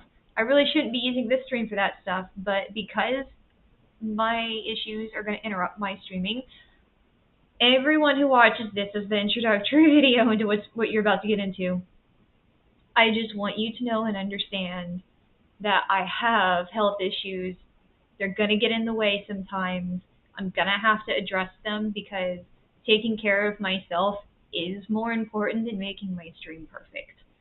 I think the important thing at the end of the day is that this message gets out. So let's look into the credentials Ellen has provided for herself. And I'm sorry if my watermark is in the way. I just kind of, I don't know, we'll see if that's better.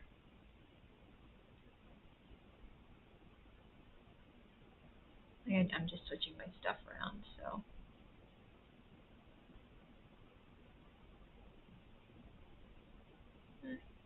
Yeah, okay, so now you can see me a little bit better. That's my cat in the watermark. She's licking my face because she's a real sweetheart. I love her. That's Mira. Mira is my life right now. I mean, not in a bad way, in a good way. Alright, OBS stream, go down. I'm trying to get the pictures. So, once again, here, in her LinkedIn, Ellen Ring / Karina Carinosa is claiming to be the Executive Vice President at the Native American Church of Peace. She goes on to say in her About section, what matters is that Karina knows how to set up businesses on and offshore and how to work the system. How to work the system. It goes on to say to legally save you money, but we're focusing on the fact that she is putting it out there that she knows how to set up businesses offshore and she knows how to work the system. Her ideal clients are going to be those looking to restructure and expand their international presence, desiring assistance to set and execute a business marketing plan. See, my eyes are shitty right now. Ideally, those looking to restructure and expand their international presence, desiring assistance to set and execute a business and marketing plan. So she's just saying her ideal clients are people who need help setting up their business and marketing plan. That's fine. But it's the things she goes on to say next. That's something else. That's for later. Healing with Karina Carinosa. Bark again. Works with a number of psychedelic plant medicines as well as other plant and jungle fruits. That needs expansion. She is talking about psychedelic plant medicines. This is under her microdose supplement section. She tends to put them in microdose capsules. So Ellen here is saying that she personally mixes these plant medicines together, and jungle fruits. Like, is she just using the mystical sounding way to explain dragon fruit? Or, like, I don't know what grows in the jungle, but, food, bananas, jungle fruit. Oh my god, bananas. It's jungle fruit. So, I think it's important to note all of the times that Ellen claims that she works with plant medicines. Here's her mugshot. This is a good one. Let's see. It's my favorite picture of you, Ellen. I'm going to have this framed. I've got to have this framed. But, see the highlights. Financial abuse elderly. Financial abuse elderly. These are two counts. The two counts that she's currently being held for right now. I was told yesterday she didn't have money to get out, and no one's going to loan it to her. No, that's connected to something else. There you go. This goes to her bankruptcy thing, which we'll be talking about that later. But she's been trying to get back to Panama. This was this year. This is February 27th of this year. Still trying to find a space to rent in Austin, but hired the leading real estate person in northern Panama. So she's been talking about wanting to go there. She goes back and forth on it. This is her OnlyFans about section. Now, I think seen 4 hours ago means that she had logged into her account 4 hours prior to my seeing this on the 15th of September. I haven't been back to check today or anything. Goddess Karina, as she's calling herself. You take a drink? She is an enlightened telepathic distance Reiki master empath metaphysical physician.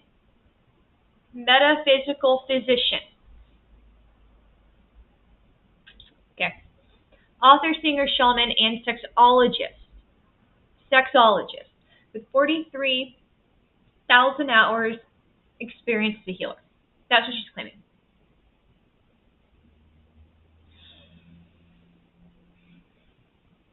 She says, and I need the internet for this, okay? I need the internet for this. I need to fix my tags so that more people see this shit. I need help, y'all.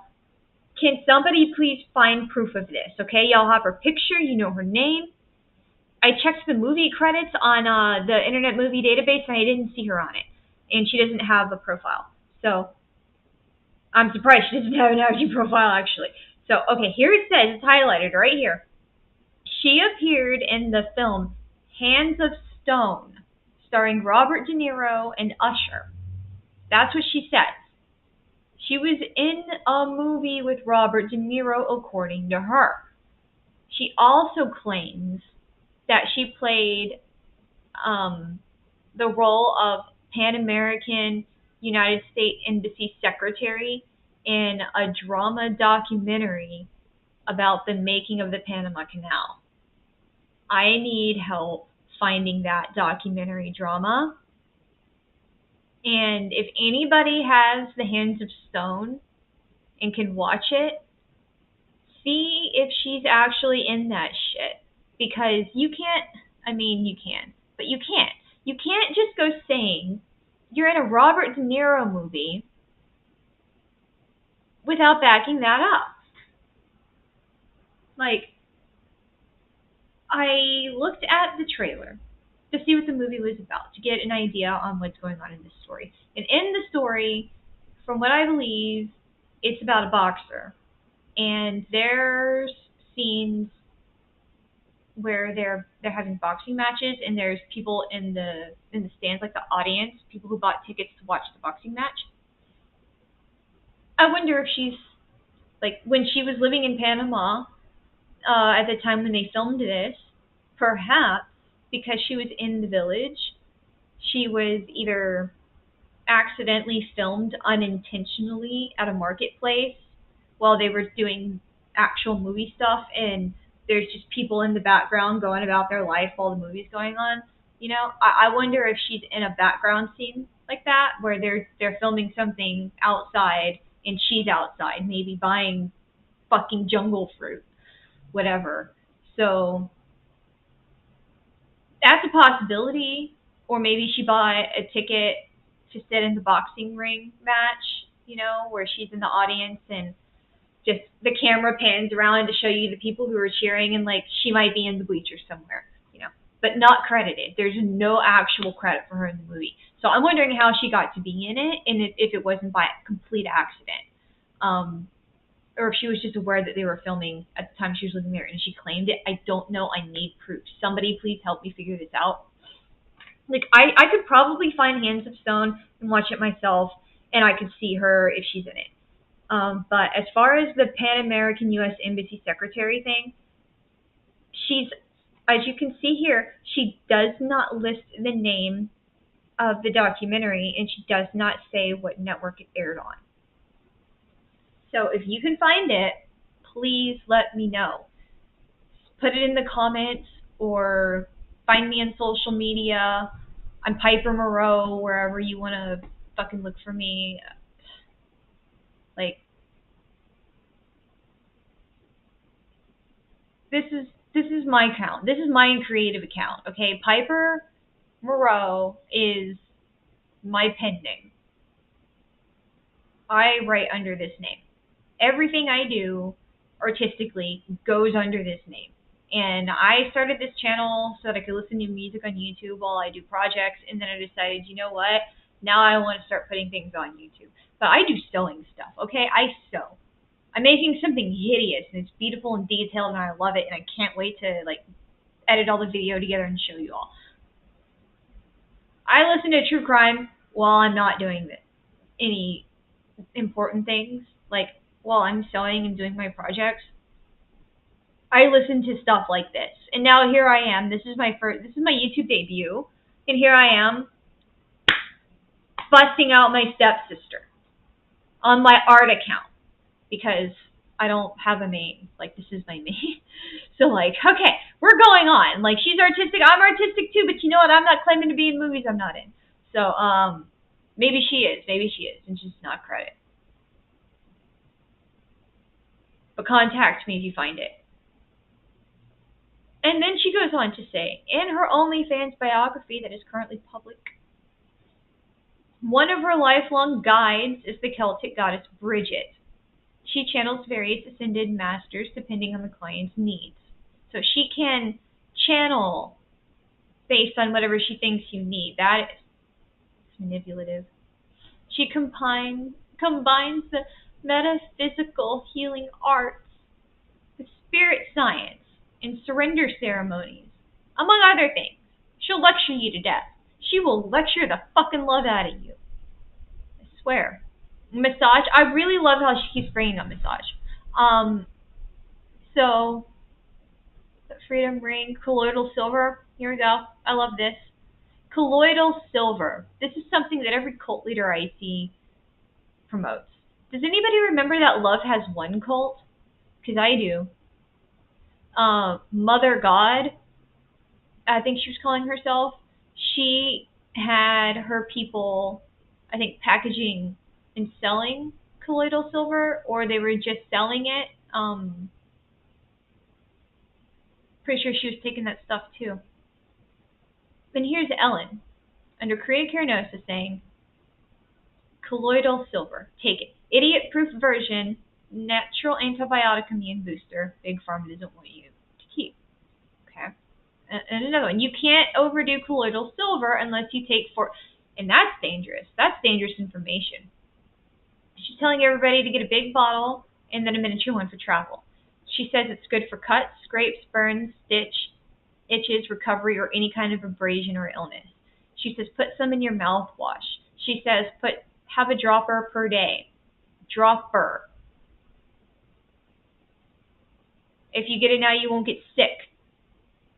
She says if you get it now, you won't get sick.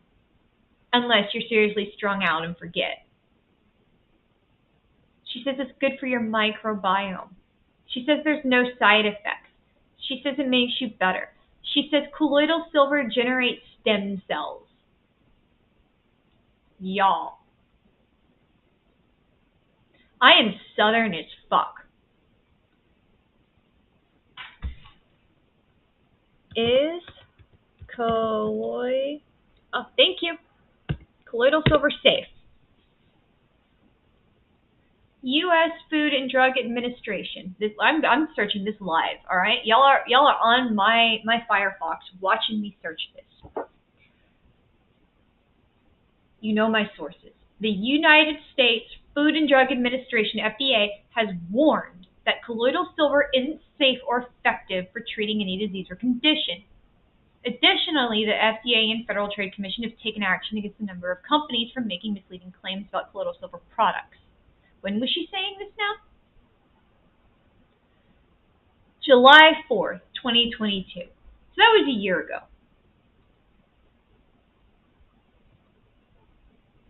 Is it safe to take colloidal silver? Taking colloidal silver by mouth is not thought to be safe or effective. That's from the Mayo Clinic. Silver is not an essential mineral, as some sellers of the silver products say.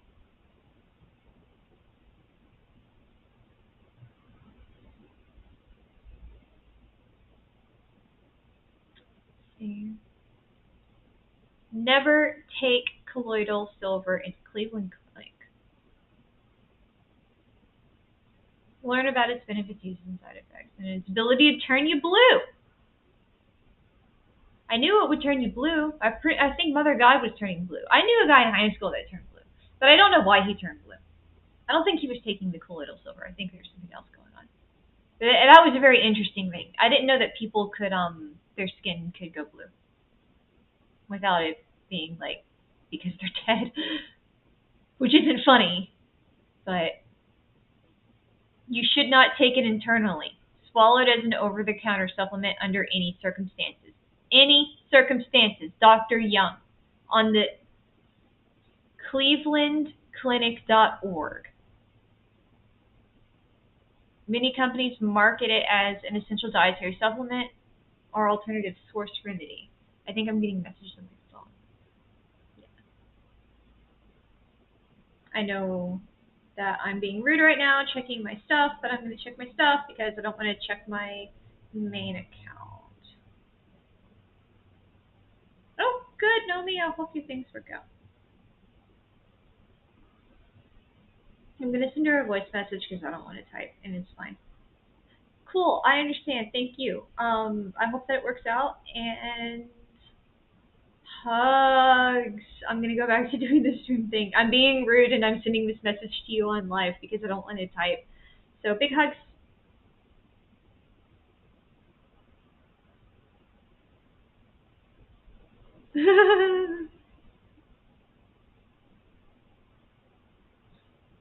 Okay. And I sent her dinosaur, and she's good. I've got other chat messages from my other profiles I don't want to look at right now because I made one for Paula, Justice for Paula, and somebody was messaging, and I want to go back into it. So, all right, I don't have any new messages sitting around for other stuff. Yeah, so colloidal silver. Some people claim it's an effective treatment for cancer, diabetes, HIV, and Lyme disease. So I'm wondering if colloidal silver is part of what Ellen is saying is going to cure you from her proprietary herbs and stuff.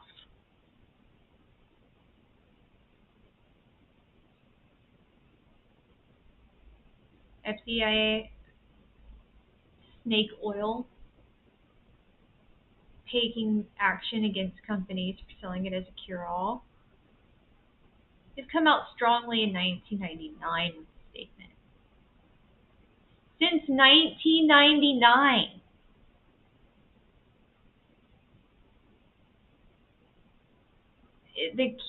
The key to its reputation as a microbe killer starts with the mixture itself.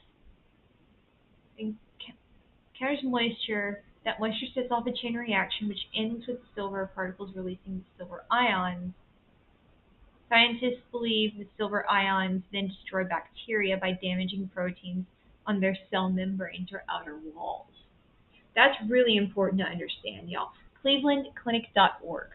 Now, I want to find the National Center for Health, the NCBI or whatever. I really like pulling stuff from their website. When I searched on Google for this, it came up. But right now, I'm getting Mayo Clinic. I'm getting WebMD. I'm not going into WebMD. In rare cases, too many doses of colloidal silver can cause long-lasting severe health problems, such as kidney damage and seizures. I would love to know what is in Paula's autopsy when it's available. I want to know if she had any evidence of colloidal silver in her body, if Ellen was making her take it. I want to know everything that Ellen was making her take. I want to know if Ellen was putting anything special in the food. because Ellen has a history of deciding what people need to eat. It's not clear how much colloidal silver you can take before it may be harmful, but it can build up in your body's tissues over months or years. This can lead to a blue-gray tint on your skin, eyes, organs, nails, and gums. This condition is called argyria, I think. I may have, yeah, argyria. Argyria does not typically cause a major health problem, okay. But the other stuff, kidney damage, seizures, may interact with medications, some antibiotics, and levothyroxine. Okay. I find that very, very useful because we're looking at people telling other people what's going to make them better. Well, there's evidence, hard evidence, that colloidal silver will not make them better. It upsets me so much that Ellen was putting this information out there. I can't find the one case study that I wanted. Let's see if I can. In the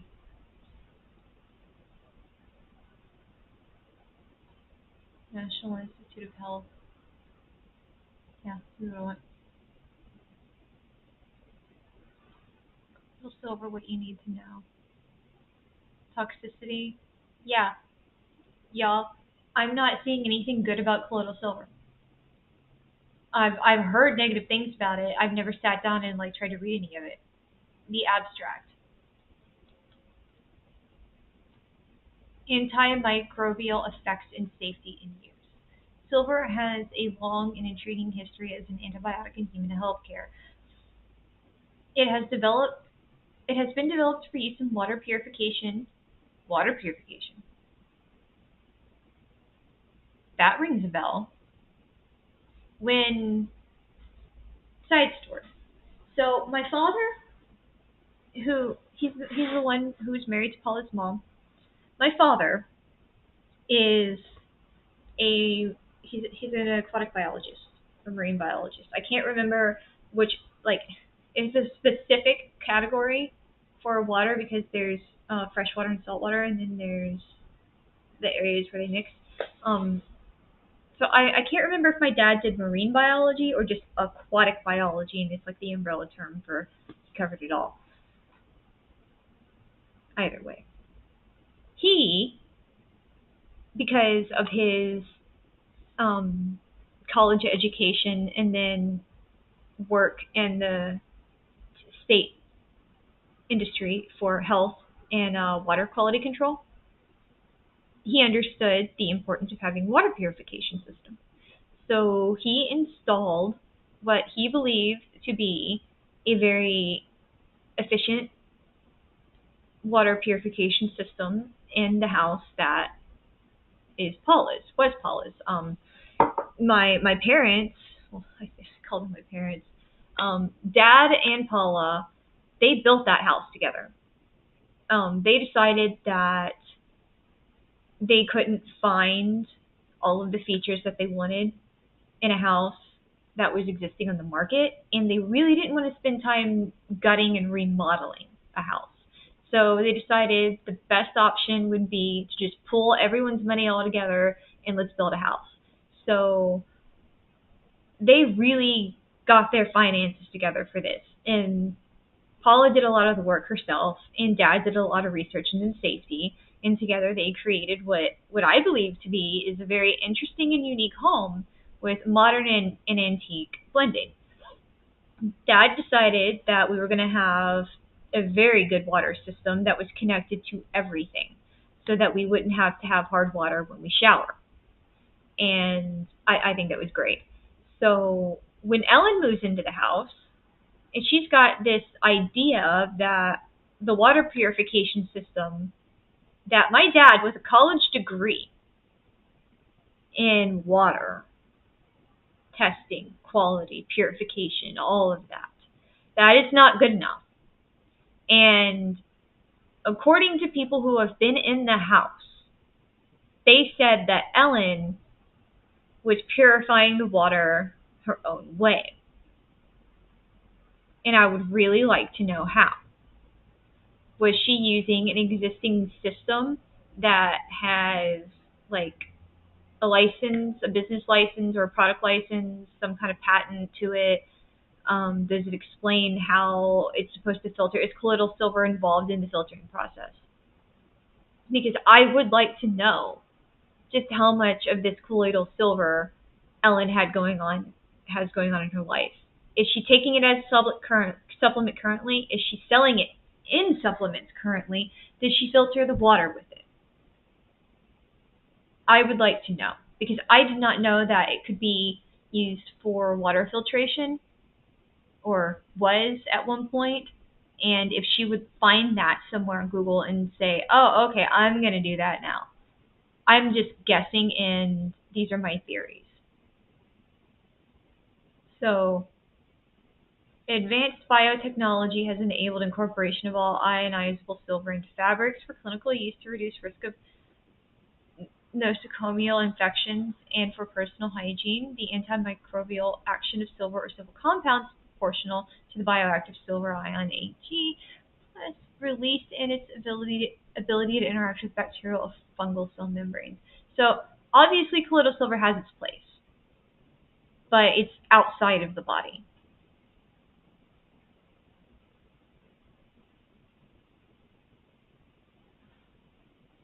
This is a lot to read here. Silver allergy.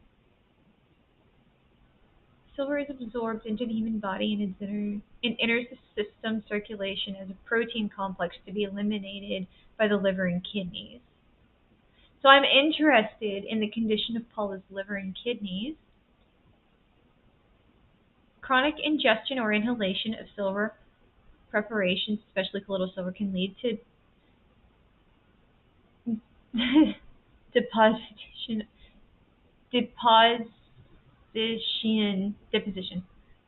of silver metal sulfide particles in the skin, causing and other organs.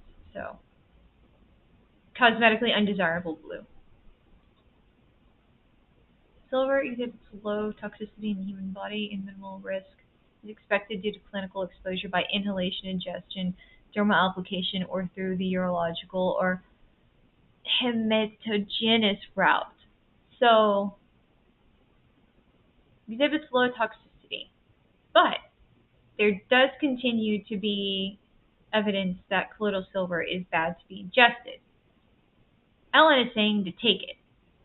Everybody else is saying don't take it internally at all, ever. Just like everything that's dangerous, there's always a little bit that you can have before it starts to affect you negatively. That doesn't mean you should take it. And next one. Toxicity of colloidal silver marketing claims in Finland. Interesting. So, results. In Finland, the marketing of colloidal silver products on websites selling products did not follow the regulations authorities. Several scientifically unfounded claims about the efficacy and medical use of colloidal silver were found. That's what I see happening out here. So, alright, we've looked that up. Ellen is out there saying colloidal silver is something that you should take, and she's not shy about it. She didn't delete that. I saw her say it in another place, and I took a screenshot of that too. Reassessment. This is 2017. Reassessment of safety of silver and household water treatment. Rapid systematic review of big words. So, despite poor evidence of their effectiveness, colloidal silver and silver nanoparticles are increasingly being promoted for treating potentially contaminated drinking water in low-income countries. Recently, however, concerns have been raised about the possible genotoxicity of particulate silver. The goal of this paper was to review the published mammalian in vivo genotoxicity studies using silver microparticles.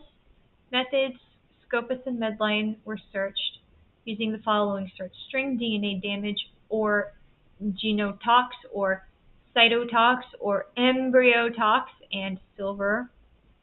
Included in papers were any mammalian in vivo experimental studies investigating genotoxicity of silver particles. Studies were quality assessed using the ToxR tool. Okay, cool. I have no idea what half of that means. Results. 16 relevant papers were identified. There were substantial variations in study design, including the size of silver particles, animal species, target organs, silver dose, route of administration, and the method used to detox genotoxicity. Thus, it was not possible to produce a definitive pooled result. Nevertheless, most studies showed evidence of genotoxicity unless using very low doses. We also identified one human study reporting evidence of severe DNA damage in silver jewelry workers occupationally exposed to silver particles. Conclusions. With the available evidence, it is not possible to be definitive about risk to human health from oral exposure to silver particulates. However, the balance of evidence suggests that there should be concerns, especially when considering the evidence from jewelry workers. There is an urgent need to determine whether people exposed to particulate silver as part of drinking water treatment have evidence of DNA damage. I find this to be an important question. If people are using it as water treatment, then like we absorb what's in the water. Obviously, we're going to absorb what we treat the water with if there's any remnants. So, like, does anybody remember the story of how we discovered radiation poisoning? It was something along the lines of the individuals who were working in the factories, like some of them were making watches, I think it was, and they had paintbrushes that they needed to have like a really, really fine tip so that they could paint the stuff under the watch faces. And one of the tricks to make the paintbrush have a fine tip was to moisten it. And one of the quickest ways you do that is you just stick it in your mouth and you twist it. You know, that little bit of saliva will hold it. So as these workers were handling these radioactive substance to make this product, they were being very, very directly exposed to it, and it got them very sick. Very, very sick. And we found that out.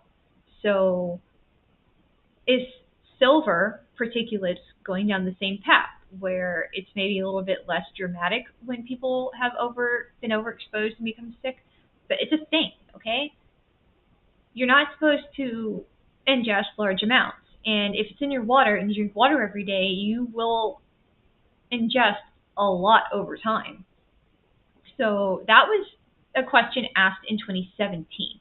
And now here we are in 2023, and people are saying, no, it's not good for you.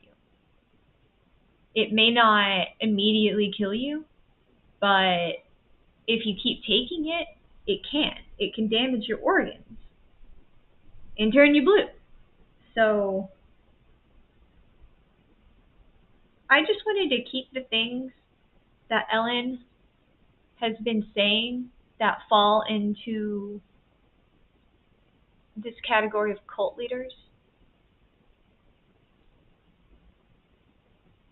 2021. 2021. December of 2021. That is when she barged her way back into her mom's house. And here she is, she's talking about it. December 2nd, 2021. Just acclimating to new tech and surroundings. Her mom's computer. Maybe she got a new iPad, I don't know. Where I'm living now is a really nice house with a creek, ducks, frogs, and a big fish that seems to live right under the deck. Yeah, I know. That's the house that I got to go to high school in.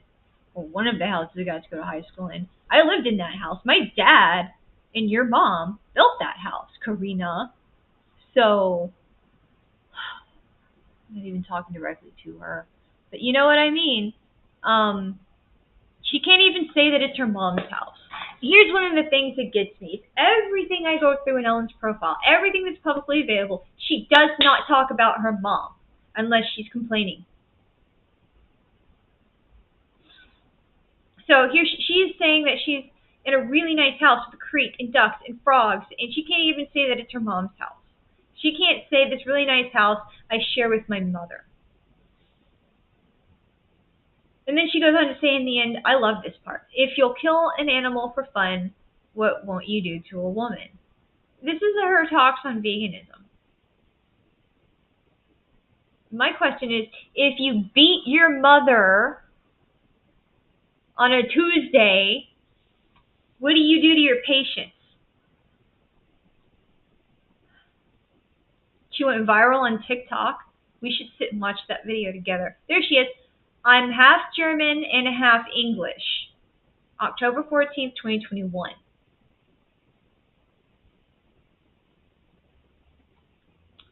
So here we are. We're German. We're not Native American. So how do we? Magic teas. I show you which of my magic teas and elixirs. I'm not watching this. I'm not paying the money to watch her damn video. But here she is in 2021 selling this fucking tea. Prozac, this was a crazy entry. Excuse me. She's saying she got $130,000 last year tax-free because it goes directly to outreach. The depraved souls who beg for the human help they need and deserve to preserve dignity. Often I'm helping people with broken bones, artists not supported by COVID, and the massive homeless folks in our city. The other 30% goes to building digital systems and content that get to healing you remotely. That's what she's saying. Her money, 20% of it goes to the outreach, 30% goes to digital system. Where's the rest of it going? Because that is only, how much is that, guys? Do we do math in this club? 20 plus 30, isn't that 50? 50%? That's only half. Where's the other half of your money going? $130,000. Half of that, you say, goes directly to outreach, and half goes to building digital systems. Where does the other half go? Because as far as I know, this Karina Caranosa Foundation is only run by Ellen. I don't know who these other 4 people are, and if they're smart, they are going to ditch her. Microdosing, cancer curing, back to that Bark page. Cancer curing, curing the body. She says it means detoxing. There we go. 1 dropper of colloidal silver, 500 parts per million per day. This is what she says to cure cancer. Curing the body, according to her, means properly detoxing it. It can help anyone willing to change their imbalanced lifestyle habits. If you are willing to not smoke cigarettes, get off cow, dairy, and eat fruit for sugar instead of high fructose corn syrup, then it would be my pleasure to shock your oncologist and gracefully save your life.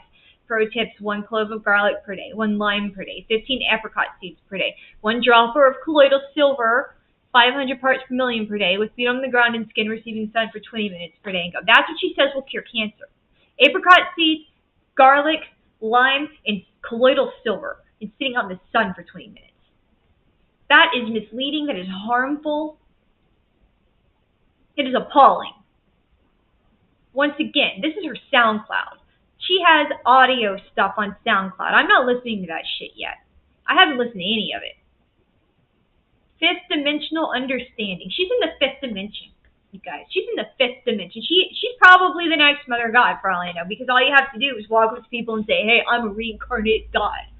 And people will follow. Reset your bioenergetic memory through massage, ionic detox, chakra balancing, Reiki guided meditation, surrender ceremonies, various plant medicines, past life regression, rites of passage for souls trapped in limbo, DNA activations, and downloading programs. You know what I've heard from that?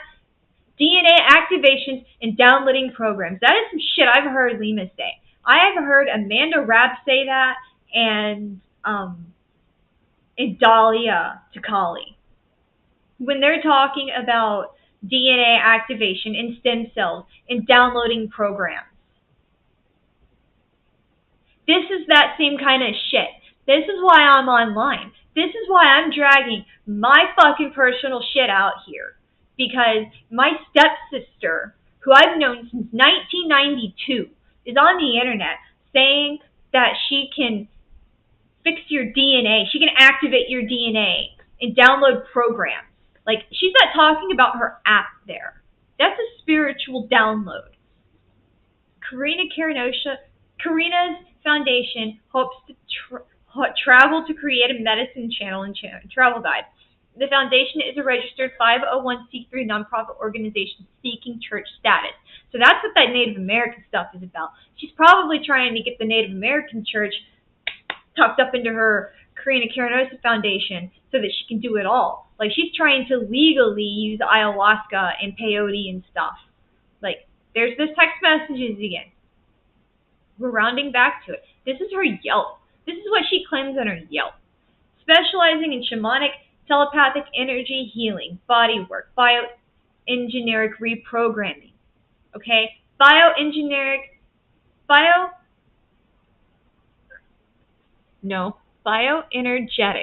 reprogramming. There we go. Bioenergetic. Saying words correctly. Holistic counseling, spiritual, mental, emotional, physical, nutritional, relationships, rites of passage, guided surrender and manifestation, enlightenment, integration, education, and attunement. She started this shit in 2012. She's been doing this for a decade now. She's 11 years under her belt of going online and telling people she's going to cure your cancer with apricot seeds and colloidal silver. She's dedicated her life to energetic healing and problem solving and serving others. No. Okay. All right. We're going to take one more bathroom break, and we're busting out that picture. And we're going to have a fucking story time.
All right, y'all. I'm back. And I'm going to check my screen. Hold up. My ear is a little annoyed. I've been wearing this thing for so long today.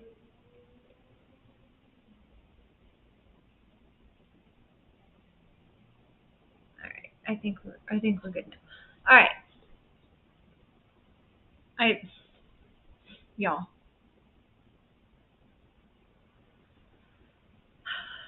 This thing is still too short. I need another puzzle.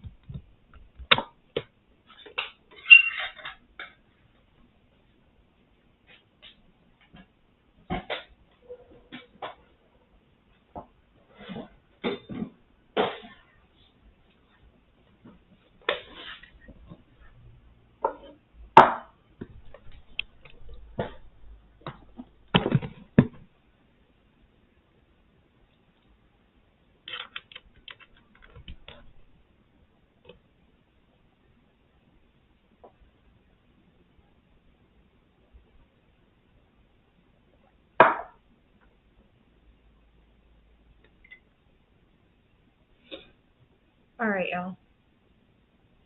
I'm here watching the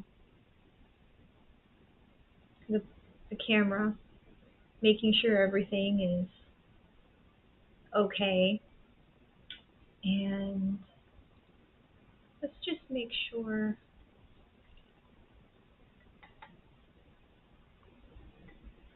Restrictions, no. I'm going through my thing. Tags. I wanted to have the tags.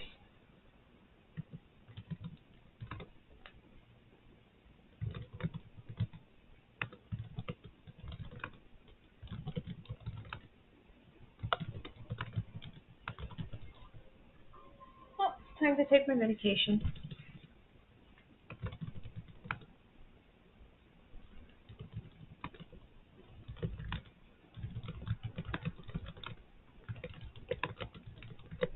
Yes, we are doing all of this together because I am unprofessional as hell.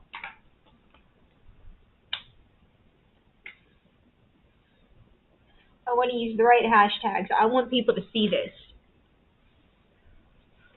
I want KRGV. Well, I can't do that. At Harlingen. Oops. Texas, Austin. Monkey tree. Making master killer. Just make sure all that bullshit she says.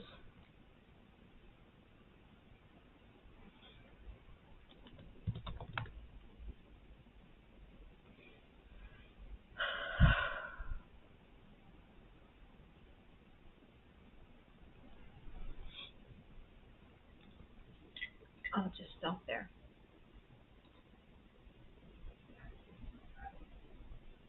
Alright, so I got tags up now. I don't know if I'm going to get an audience. I don't. It's okay if I don't. Like, I don't know what I would do with one if people started talking to me right now.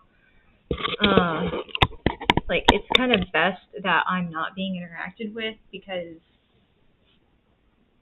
I don't know how to act on the internet. Yeah, so I turned on a light here because the sun's going down.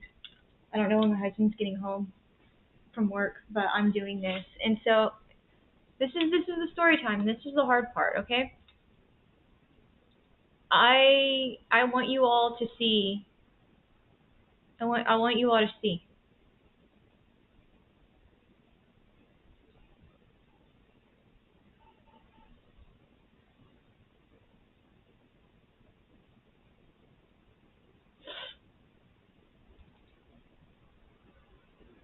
This was her. This was Paula Davis on her last day.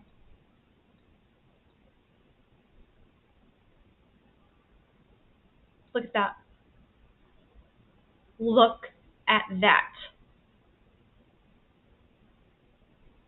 She is a shell. She is a fucking skeleton. This is her son. This is David Ring. This is her son who is fighting for her right now. He sent me this picture. I hadn't talked to him since 2011 when our parents divorced. So this is the part where I start to tell you a little bit more about why the fuck I'm involved in this, okay? When my dad chose to divorce Paula, things got hard. Paula and I never had a good history. Like, when I was a child, she was real hard on me. Real hard. A lot of people saw it. A lot of people ignored it and made excuses. And it really didn't help that she was hard on me and that Ellen was worse. So there were a lot of things that happened in my childhood. They didn't get addressed, and I tried to get help for some of it. And when I utilized the public resources, they failed me. I did not get help, and I got sent home. I got in trouble. I got grounded. I got hit more. I got I got not what I was seeking. Now, my father and I have already sat down and had our conversation about this. He's acknowledged everything that needed to be acknowledged. He has not tried to gaslight or deny or anything. He has been fully supportive. For the things that he did not know were happening, he sincerely apologized. He has been there to help me. Like, my dad has been my best friend my whole life. There have been times when we haven't really talked to each other all that much because maybe one of us was a little bit miffed at the other one's personal choices. But my dad has always been my rock, my friend, my buddy, that person I can call when I'm having a panic attack over nothing. And he'll sit there and he will help me get my mind in a better place. He will listen to me complain about stupid things. He will sit there and listen to me get excited and ramble about happy things. And so when it came down to talking about the hard things, me and Dad sat down and we talked about those hard things. And I'm okay. And I don't want nobody to go after my dad, because I know that it was his responsibility as my parent to make sure that when I asked for help, that I was listened to and that I got it. But there was a lot going on. And everybody had something to do with the situation, okay? There were a lot of things that didn't get said, which would change these situations, which is one of the reasons why I'm here. Because I don't want people to go through what I went through. I don't want people to go through what Paula went through. Paula died for her daughter. Paula died because of her daughter. And I want y'all to understand that. This woman right here, this woman who was so determined to make sure I turned out right, that she went too far punishing me, did everything that she could to protect her kids. Every single time Ellen did something wrong, she was there in her defense. She was there to say, no, honey, to her husband, let's not press charges. Let's handle this in the family. Let's keep it quiet. Let's pay off those debts. Let's pay for that loan that she forged. Yeah, things happened. And Paula was there for her child, 100%. When Ellen was in Panama and she needed money, Paula went back to school. She started teaching again. She had a stroke, remember? She had to quit teaching. She couldn't sing anymore. She had to go through physical therapy. She had to get the healing from having a stroke, which took time. And when she was able to teach, instead of saving all of her money and using it on things that she needed and putting it into the marital finances, she was paying for her daughter. She was sending her that money that I don't want to say she was barely able to work to make, because honestly, she did whatever she wanted. Paula did what she wanted. And if she wanted to work, she was going to work. And if she was sick when she was doing it, she probably wasn't telling anybody because she was doing what she wanted to do, okay? We all knew that she had issues after her stroke. So nobody ever got on to her and said, you can't do this. You know, like if she's doing it slower and it takes her a little bit longer, fine, let her. She's going to get it done. So the fact that she spent her money when she finally started getting her life back on her daughter in Panama and helping her out to pay off these loans that Ellen forged, and I witnessed it. I am the eyewitness to Ellen forging at least my father's signature on a college loan for about $33,000. She spent that money on rave equipment.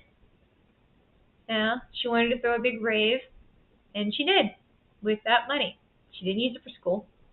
And when I told her that's wrong and it's illegal and that's my dad's name and you're going to get in trouble, she said, I don't care. My mom will do whatever I tell her to do. She's a stupid bitch. That's what Ellen said to me. She said that her mom was a stupid bitch and she would do whatever she wanted her to do. So when it came time to talk to my dad about witnessing Ellen do this, and Dad talking to his wife, she said she told my dad that Ellen didn't sign it, that she did. She took the heat. She took all the heat for her daughter.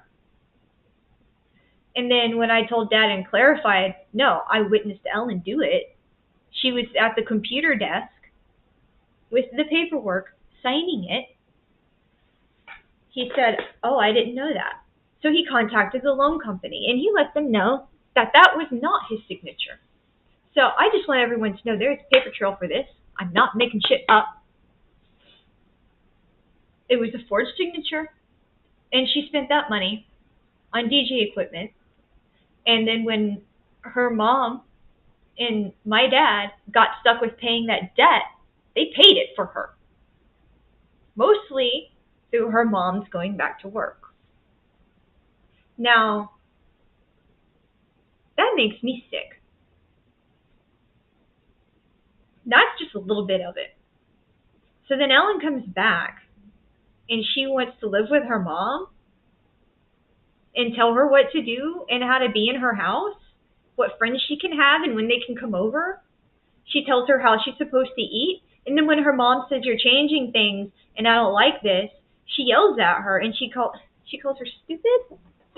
Y'all, let's go to the beginning. I already wrote this up for the police. I have made my statement public. I have sent it to media. I have no idea if they're going to pick it up. I sent them an email that has way too much shit in it. So if they do open it, it's going to take them a while to sort it out. But if they read my PDF, my file of history of knowing Ellen, they're going to find out a lot of things about her. The reason why I'm leaving this picture up here,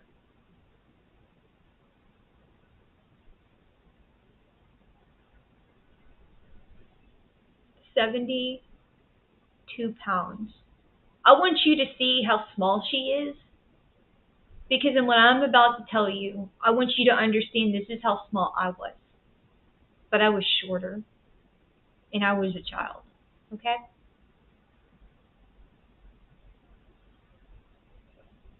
And this is just coffee, and it's gone now. And that's no more coffee for me today. This is going to be hard.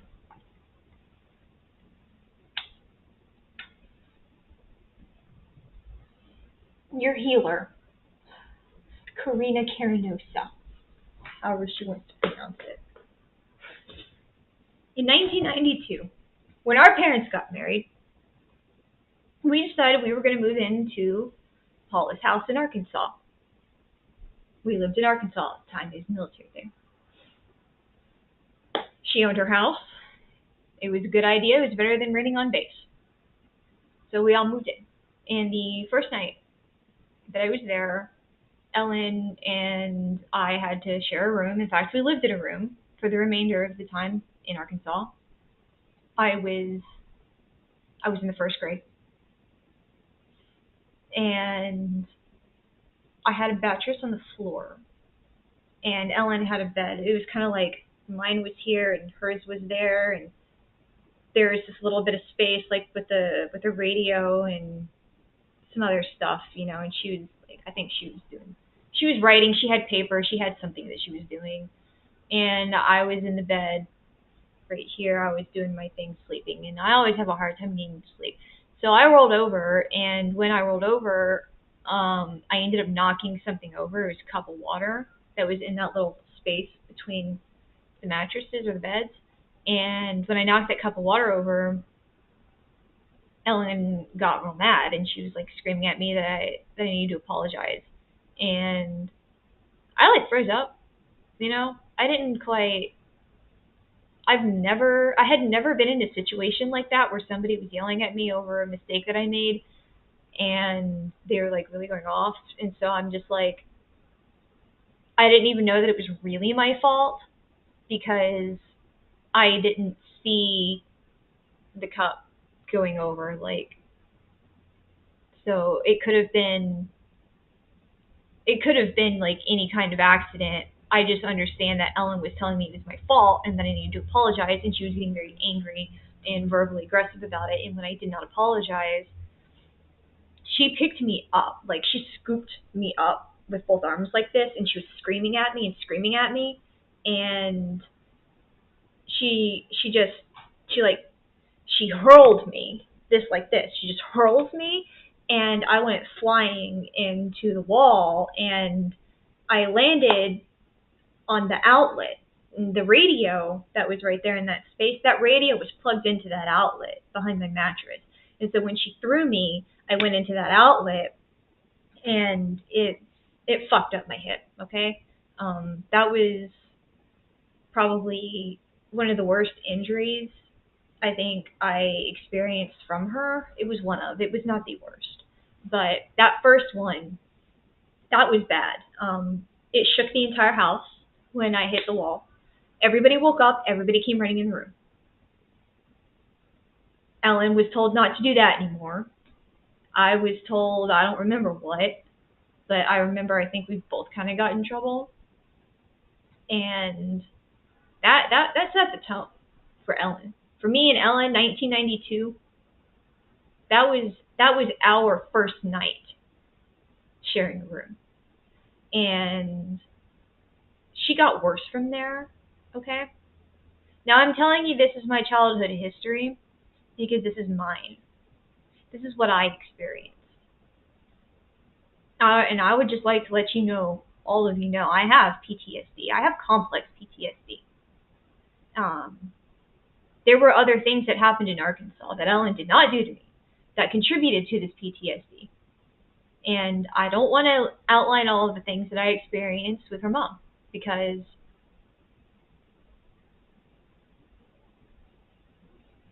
I think they were very different in the way that they treated me, even though I have a lot of negative memories from both of them. I believe Paula was just trying to make sure I didn't grow up to be a fuck up, and she didn't know any other way. Because when I moved out and came back as an adult and when I went to college, Paula loved me. She treated me amazingly. She was always kind to me. She was so fucking nice that it fucked up my head, you know? Like, so me and her, always had a very different dynamic, me and Paula. So when it came to me moving back in, because I needed some support to go to school, and Dad offered it, I had a whole new experience with her. I got to get to know her as a human being for the first time, and I have that. I actually have good memories with her now. It's so weird. But Ellen, after being thrown into that wall, it became Ellen trying to, I don't know, teach me things that were her norm, her childhood norm things. Something with a light bright and some My Little Pony stuff, and I don't really remember all of it, but I remember that year she would do like little punching games with me. One of them was clearly the slug bug game, where when you're on the road and you see a certain car, apparently it's appropriate to punch people that are sitting next to you if they didn't also see the car. So she would try that with me, but she wouldn't just tap me, she would punch me. And it would be like right there, and it that seemed okay, whatever, brush that off, it's insignificant. It's mild enough, yeah. Yeah. I wish I had stopped there, because after we were in Arkansas, we moved to Texas. Take my meds.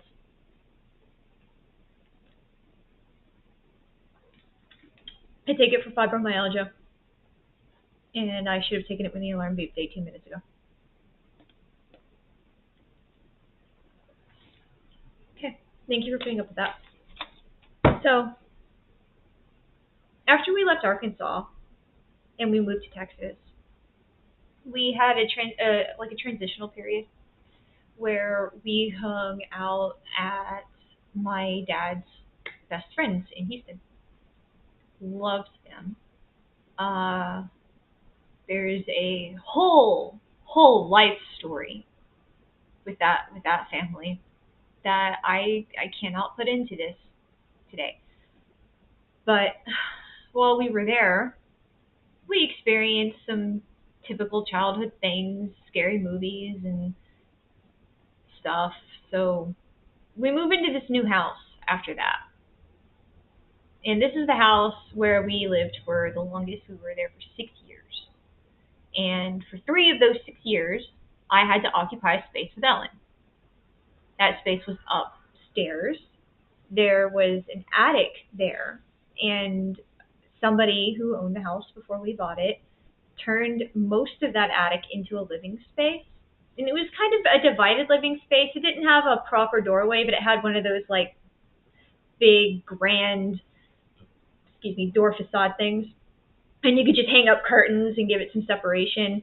And then there was still attic access through the closets on each side of that room.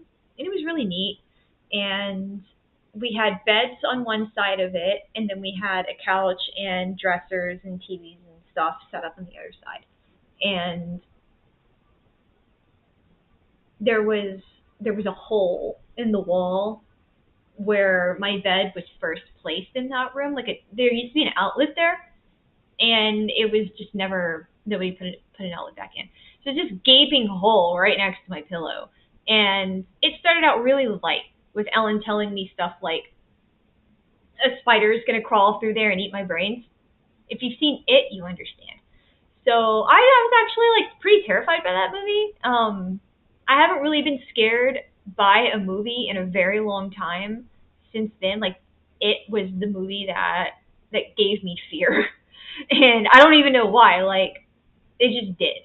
And I don't think I was worried about the movie so much as I was worried about the way people treated me afterwards. Because one of the other things that happened when we moved to that neighborhood, there were a few kids my age that lived just a few houses down the street. We started playing together. And Ellen let them know that I was scared of that monster from the movie, and they further used that to antagonize me, which, good job. They were really creative. They really scared the fuck out of me. I will never forget that. But it wasn't as bad as Ellen and her shit, because she had me scared to the point where I wouldn't go upstairs on my own for a few weeks when we moved there.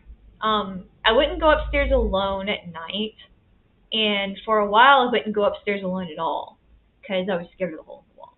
And eventually I figured out how to get over that. But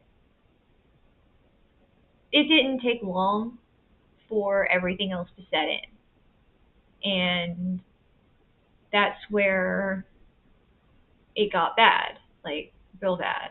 I was in the second grade at this point, and Ellen and I were sharing this space upstairs that was separated from the main central air and heat. We had one of those box unit air conditioners, and it was cut out through the wall. Or there's a cutout in the wall, and it was mounted in that cutout. So it wasn't mounted in the window; it was just mounted in the wall itself. It was supposed to be a permanent fixture, so that we could have the window and utilize the window, because there was windows up there.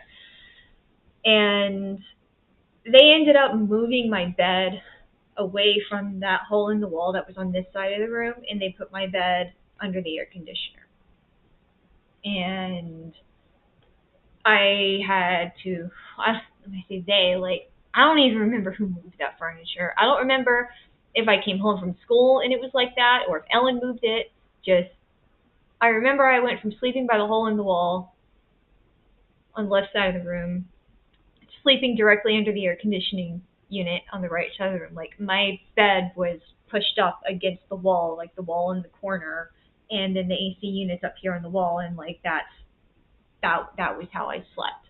And it was very loud. It made it difficult for me to go to sleep. I have issues with sleep naturally, so this was really aggravated. And I would be trying to go to sleep, and I would roll over. I've got restless leg, and it would keep Ellen up, and she wouldn't be able to sleep. And so she would get mad, and she would yell at me about it. She would threaten me, and she would hit me. She would just straight up get me in the bed. She would get up in the middle of the night or at the beginning of us trying to go to sleep at night at like 9:30, 10, 11 o'clock, and she would just hit me. And she would tell me that I had to be quiet and be still. And she would intimidate me to the point where I was afraid to sleep. And I really don't remember how many nights I did sleep or how many nights I didn't. Um, I remember every night when I went to bed, I I was in fear, and I had to make sure every night that I was perfect, that I didn't squirm or move or roll over. And when I fell asleep, I had no control over my legs and if I rolled over. And I wouldn't know if I would start suffering consequences from that, from waking her up when I was asleep. And she told me one story one night that I got up. I stood up in the middle of the bed and I opened my eyes and I was preaching some sort of fire and brimstone scripture. And then I went to bed and I just collapsed and went back to sleep. And she said after that, she was scared to touch me at night. And I was like, cool. Like, I don't know what this. She could have lied to me. Like, she could have made that shit up. I don't know. I think the house we were living in was haunted because the radio downstairs would turn itself on and off. And there's no way that radio could have turned itself on and off. It was a very old radio with a selection of buttons and knobs, and it wouldn't just turn itself on. We always left it on the rock station on FM radio, and when you turn the radio on, it would turn itself on to the last settings that you had because that's where the switches were positioned. The radio would turn itself on, and it would be on AM radio, and the dial would be all the way down, and I'm just like, so who knows? Who the fuck knows about that? Maybe she lied to me. Maybe one of the ghosts in that haunted ass town decided to have a a lecture through me, a sleeping child. I don't know. But I always thought that was weird. And I think if it was true, maybe it helped the last year or so that I was upstairs with her when I was asleep. But that has nothing to do with when I was awake. Like this is where it gets hard. So that air conditioner that I was talking about, um, and how I mentioned Ellen, she played instruments. She was in band, and I know from having friends who were in band, it's hot. Your uniforms are hot. The bus is hot. The marching is hot. Everything's hot. It's just sweltering hot misery. And in Texas, in the summertime and in certain times of the year, it's hot and it's horrible, and it's just like crashing in on you. And so when you live upstairs in an attic, that's where all your heat goes. You need to have some airflow. And there are times when I would come home from school first. I would go upstairs, I would put my book back down and start doing all of the things that I was supposed to do. Um, that was before the age of homework. Remember, I'm in elementary school. For most of this, I'm in the third grade and fourth grade. I'm in second, third, and fourth grade for these stories. Um, I'll let you know when I'm older in the older ones. So, in addition to hitting me at night to get me to sleep, or to get me to stop moving so she could sleep, um, Ellen would attack me for the air conditioner. I wouldn't have the air conditioner turned on. When I would come home and put my stuff down and go upstairs, um, I would not register how hot it was. I've always had this issue. Um, I have the same thing when I'm using shower water.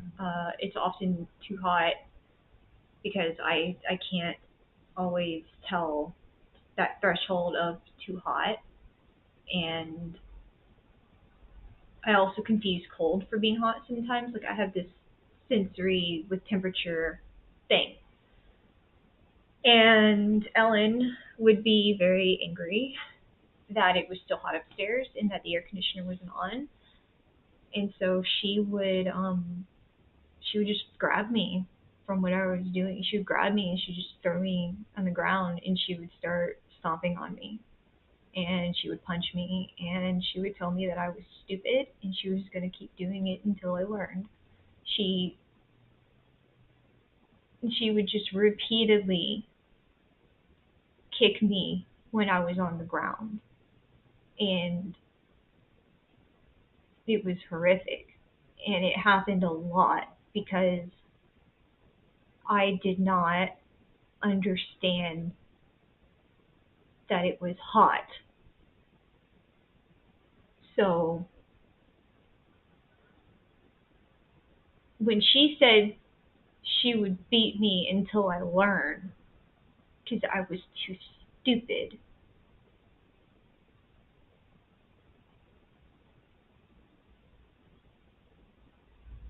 I get it now. I didn't understand it then.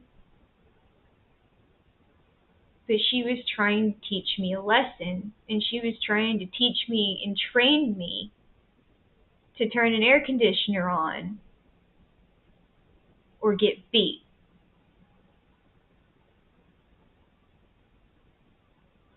So I didn't understand this, and I would just keep forgetting to turn the air conditioner on. And the only way that I learned how to not get beat up about that air conditioner was to make sure that I wasn't home.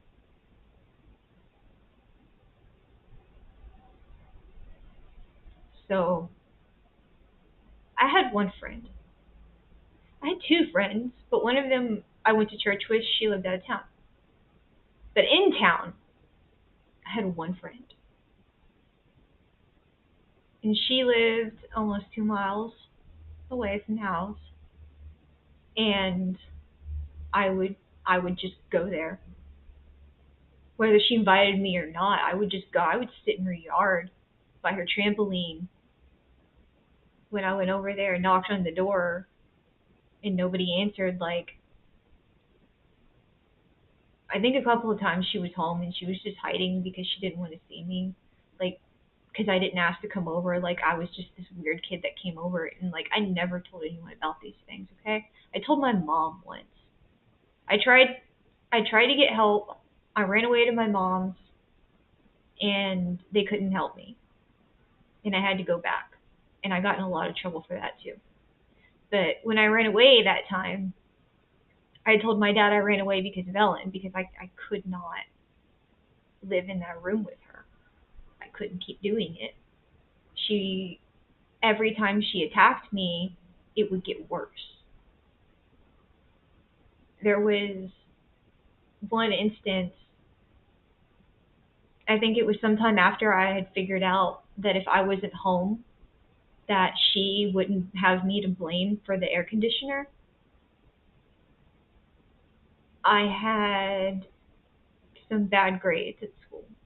Like, they weren't failing, I don't think, but I had something going on at school, and I wasn't doing so good. And Ellen heard me get my lecture, and her mom got mad at me, and the things that happened when her mom got mad happened. And when Ellen and I went upstairs later, I thought I was like, okay, I got punished. I'll do my thing. I'll work on my homework or whatever it is that they told me to do, you know? And that's when Ellen grabbed me and she says, Mom didn't beat you enough, so I'm going to beat you more. And then she proceeded to beat the fuck out of me. And then some other time that I don't I don't remember what set her off. She she had the kitchen scissors. She was doing a project of her own. I was doing something of my own. And she came at me. And she punched me. And she threw me on the ground. And she was stomping on me. And I was screaming. And I was crying. And I was screaming so fucking hard. And she grabbed the scissors. She ran across the room. She picked up the scissors. And she had me on the ground. And she took her foot and she shoved the heel of her foot into my fucking mouth.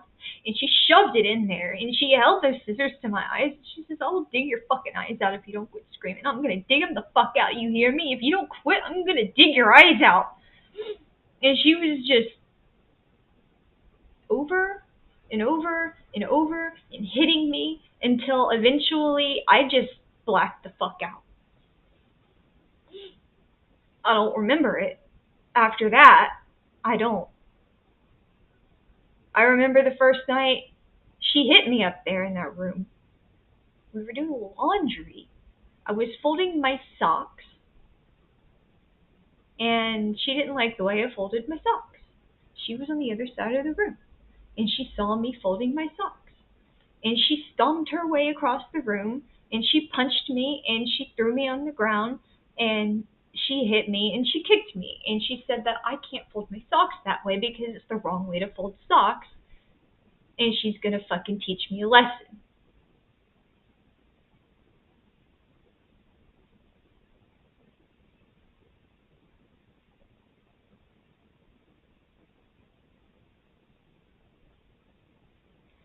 So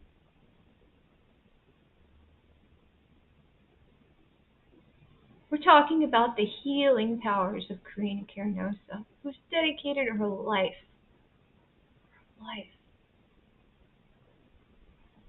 to peace, happiness, to helping others.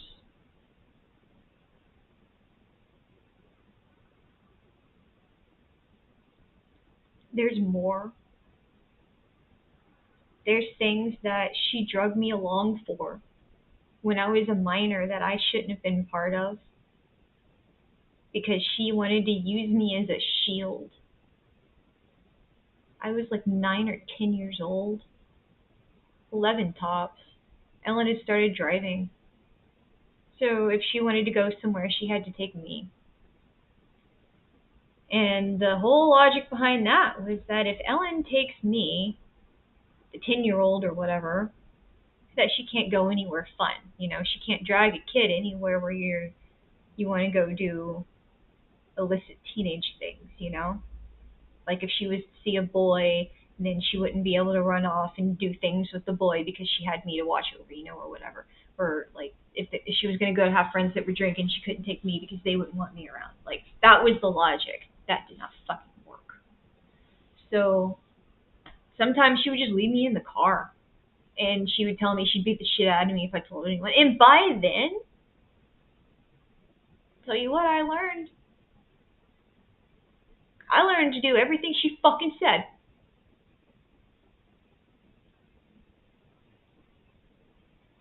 When she got into college, it went from hitting me to, here, you need to take this. What is it? It's ibuprofen. It's good for your bones. If I have to take one, you have to take one. Anytime I take a pill, you take a pill. That was the rule. I take a pill, you take a pill. She takes something, I have to take it. She has a cold, I gotta take her cold medicine, huh? One day, I'm in high school. She's getting ready to go somewhere. She needs me to pull the seeds and stems out of her weed. I don't smoke weed at this time. I mean, I had tried it, but I was like, I didn't feel like it was for me, so I wasn't smoking it. And here I am taking care of her weed for her so she can roll joints with it later. And she hands me a whole sheet of fucking cold medicine. You know, like something like Dayquil or whatever. Like I don't remember what it was called. We always bought the store brand shit. So she hands that to me and she says, "Here, you need to take all these. It'll be fun." And I'm like, "Oh fuck no!" Like that was the one time I actually got no in there and got out of that situation. But she was trying, like, I know what it is now. They call it robo tripping.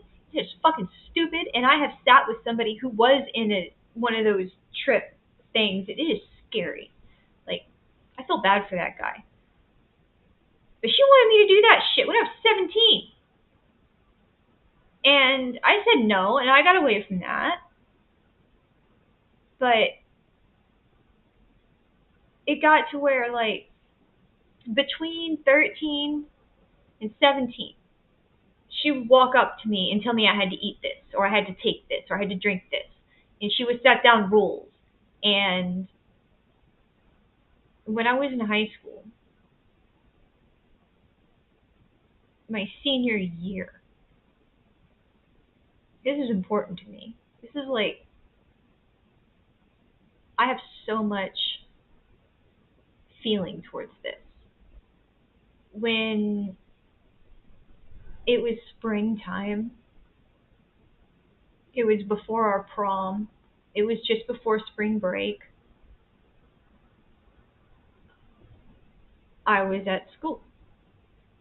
I was in first period typing computer class, and I get a buzz to go to the principal's office. So I've got a phone call. I go, I answer the phone, and it's Ellen. And she is screaming at me.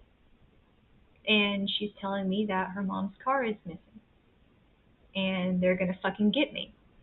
And she says, you better not have fucking stolen it.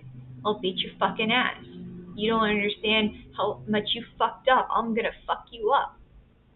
And she hangs up on me or something. I go back to class. I'm there like 15 minutes tops. Like, I don't even have time to process that first phone call. I get called up again, back to the office. It's Ellen on the phone again, telling me, you're so fucking lucky. You don't understand how lucky you are. I was going to fuck you up so bad. If you ever do anything, I'm going to fucking kill you. You understand? Mom forgot that she got the key stuck in the ignition and she didn't want to leave the car in the driveway. She put it in the garage. You're so fucking lucky she put the car in the garage. You don't understand how fucking lucky you are. I would have beat your fucking ass so bad. You could have fucked it. Don't you ever fuck up. Don't you understand? Don't you ever fuck up. And after she hung up, or I hung up, I don't even remember who hung up, I walked to the bathroom and I collapsed under the vent and started to cry. And a janitor picked me up and took me back to the principal's office, and they took me to the counselor, and we started trying to figure out how to help me get out of that house so that I could graduate high school in Texas with my friends. And one of my teachers got involved, and she tried to appeal to my father, who was living out of state. When 9/11 happened, he got called back into active duty, and he was on the East Coast while we were in Texas, and he wasn't able to be there. So instead of sending me back to my mom's, it was in the custody orders that if my dad was unable to be home to oversee my care, that I was supposed to go back to my mom. And we didn't do that because I was choosing where I wanted to go to high school. I wanted to graduate in Texas. I had a lot of friends that I thought I would stay close with, or people that I knew that I was hoping I would be friends with out of high school. Like, I had something of a friendship network started finally, and I wanted to stay with them. And eventually all of those options were overruled. My dad would not stand for it, but I had a scheduled visit to my mom's for spring break, already booked the plane ticket, and I packed all my shit that I could fit into 2 suitcases, and I went there, and I waited until about the end of the visit, and I, like, the day before or something, I can't even remember how long I waited to tell Mom, but I told her about Ellen, and I told her about the phone call at school, and I told her that she's threatening me again, and this time she's pregnant, and she's forging signatures, like, she's doing all this stuff. I watched her forge that signature myself, and then I watched her be abusive towards her mom. She would call her a stupid whore and a bitch, and she would walk all over her. She would demand money, and she would wear her mom down until she gave it to her, and she would tell her she needed the car, and she would set the rules. She would set all the fucking rules. And if Ellen wanted to go somewhere and to take me with her, like, I'm 17, she's taking me to bars, places where there's alcohol, to raves where there's unauthorized stuff going on, and drugs, and like people having sex in houses, and I am 17, stranded without a cell phone. And if I get a hold of my boyfriend at the time and ask him to please take me home, I would get in trouble because I didn't stay out until 7 o'clock in the morning with Ellen in a place where a 17-year-old should not be. Um, Anytime I removed myself from a situation where Ellen was in control while I lived there, I would be in trouble for breaking the rules, even though Ellen was putting me in unsafe situations. This is my childhood, okay? I transferred out to a school where I didn't know anyone in my graduating class.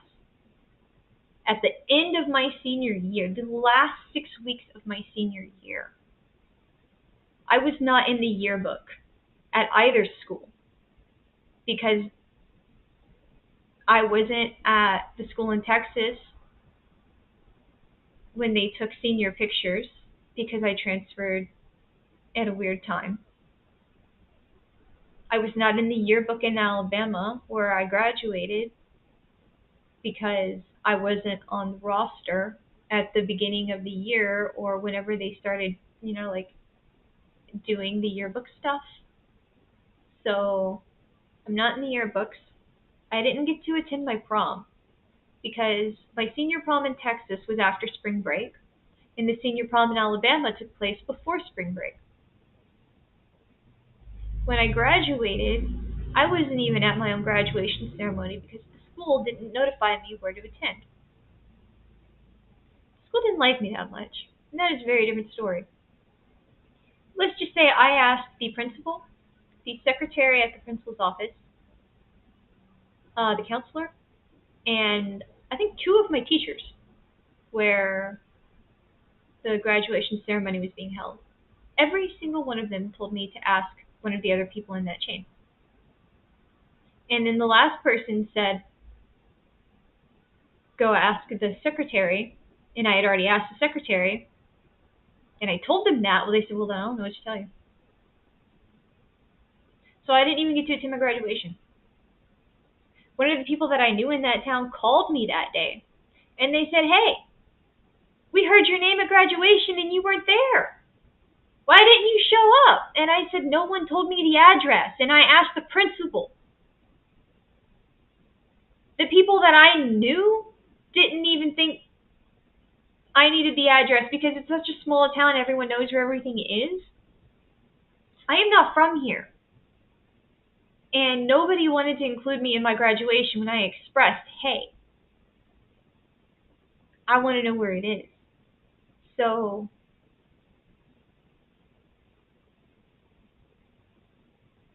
this is my my graduation 20th anniversary. I graduated 20 years ago this year. I don't get to have a reunion. I could have had one in Texas if Ellen hadn't completely destroyed the safety that I had in my father's home. So I hold her accountable for that. I was on the honor roll that year. I was a straight A student my senior year. I was on the debate team, which the amount of stress of being around Ellen, I eventually had to drop out of that. I was in driving school. I did not get to complete it because my final exam was going to be after spring break.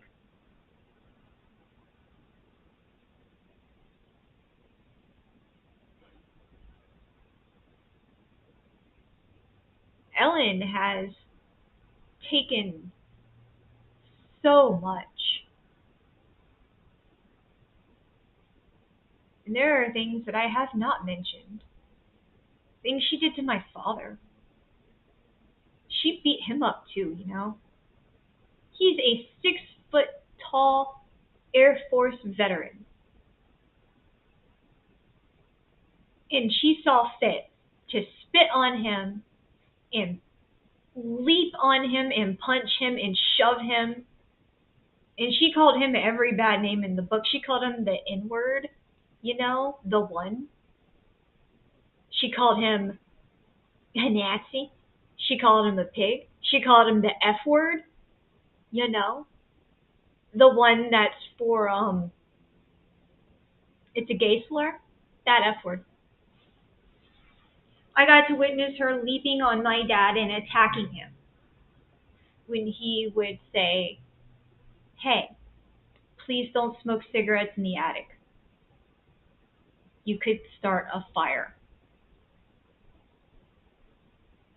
This would send her into an absolute rage. Okay? This is the woman that I know.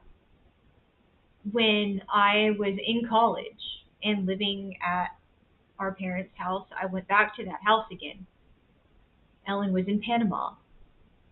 She was married to this guy named Juan Salazar, and he died. And when he died, she said that his family withheld her passport, and they would not let her come back to America. They wouldn't let her leave. I really wish I knew more about that.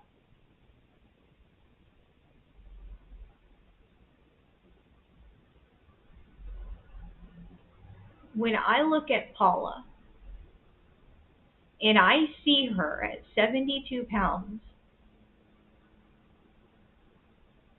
and that look on her face,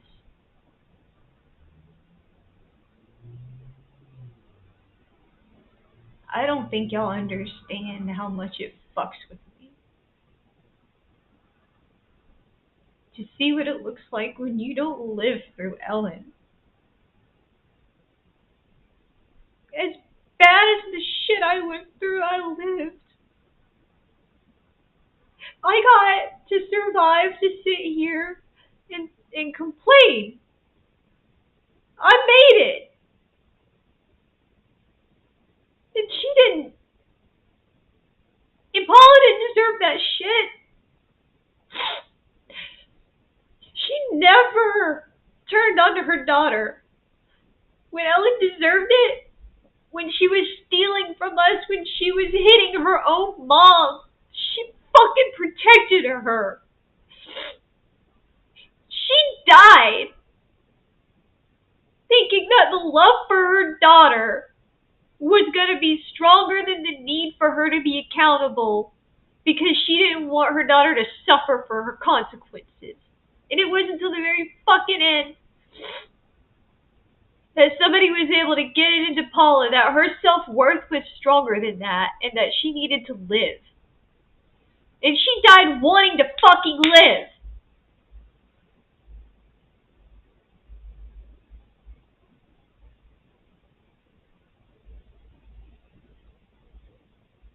When I read those text messages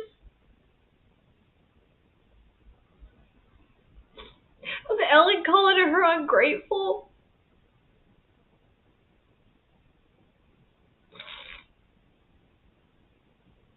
y'all, when I was 23 and I lived at that house, Paula gave me her car.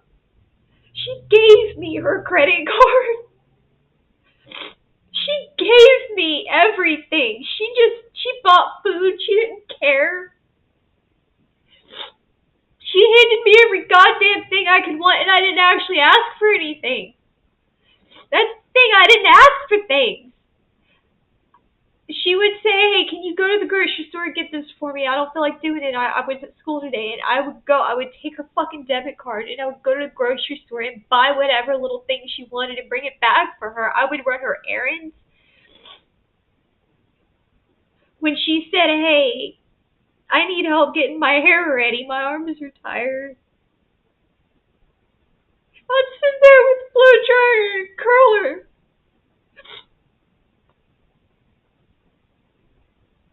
And I didn't think that was too much. I didn't think those were strings. Not from somebody who says they're your parent and that's their home. She asked me to clean a toilet a few times. Yeah, I'll clean your toilet, my God. She told me she was proud of me. She was proud of me just for going to school and for staying in one place and for doing shit. And she gave me so fucking much that I never asked for or expected because she wanted to. She wanted to just share. And I cannot understand how Ellen can walk into the house of a woman who is like that, who says, here's my resources and food. Just be kind to me. And help me clean my bathroom sometimes. Strings. That is shit attached. Look. This is why I'm here. This is Karina Caranosa. This was her in 1992, 1993, 1994. Do I need to go through every year? This is what she's capable of. This is what she did. This is her fucking healing power. And she let her mom fucking die.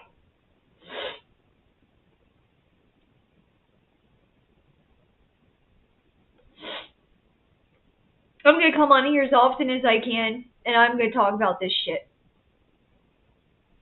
I'm going to break it down into smaller chunks, maybe.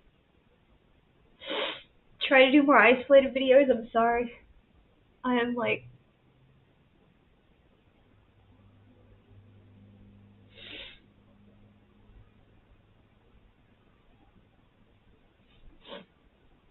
I need this out here because Ellen cannot get away with it anymore. Ellen cannot do this again. Ellen cannot be in charge of another human being's life again. She needs consequences. Her mom in life never stood up and told her no. Not until the end, when it was too fucking late.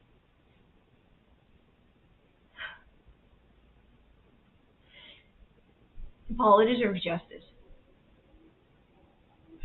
And I have gone and I have taken it upon myself to highlight everything I can find from Ellen on her websites and her ads and her bullshit that calls her a healer, where she says she specializes in counseling, in helping families, family trauma, emotional trauma, PTSD.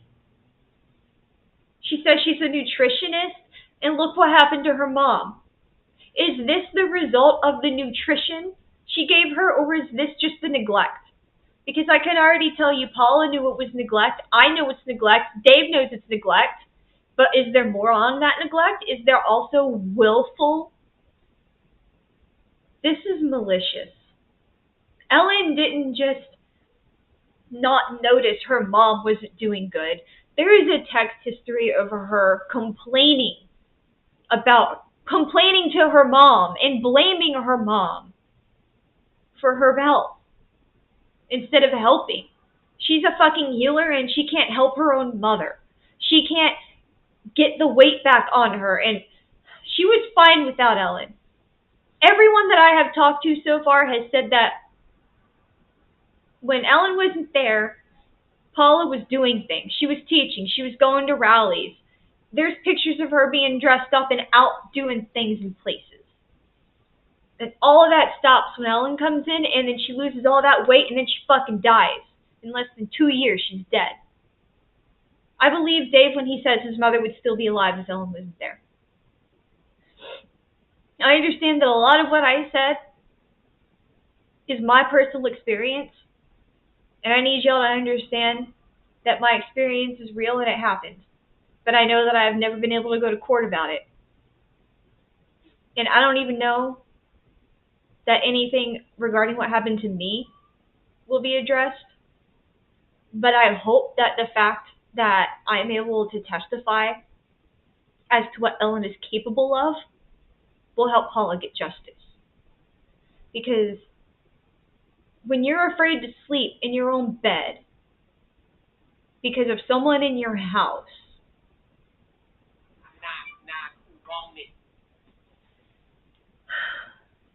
it's unacceptable. I've done it. Paula's done it. And there is a new variable in this. Ellen had that child, and she kept it. She didn't give it up for adoption this time. And now, that kid is next in line to be scared to sleep in his own house because of Ellen. What happens when he gets old enough to talk back? What happens when he's not just this cute little kid that shit on the floor? Oh, ha, ha. Did she yell at him? Because she yelled at Dave. What's he experienced already? And if she has him when he's older and he's going through puberty and he's not the perfect, adorable little kid that she needs him to be, I've already seen what she does when she wants to teach somebody a lesson. Paula's seen what Ellen does when she teaches somebody a lesson. I think that anybody else who has had an experience like that, where Ellen has hit, slapped, kicked, choked, or punched, or spat on, or shoved anybody, I wanted you to speak up. I want you to be public. If you have videos of her acting this way, I want you to share them. If she has had you sign a non-disclosure agreement, I will tell you something if you didn't already know. Any act of violence, assault, illegal shit, you don't have to keep that quiet. NDAs do not cover crimes. If you feel anything that Ellen has done to you under that NDA was a crime, you need to speak up, please. Contact the Harlingen Police Department or contact me, and I will help you get in touch with the Harlingen Police Department or this guy in this picture, Dave. You'll probably see him around. You find one of us, or you go public, and you tag it. You tag Karina Caranosa. You fucking make this shit public. She can't keep doing it. She can't, like, the next time I come in here, I want to talk about her therapy. That's going to be my next stream, is Ellen's idea of therapy. We're going to look into that.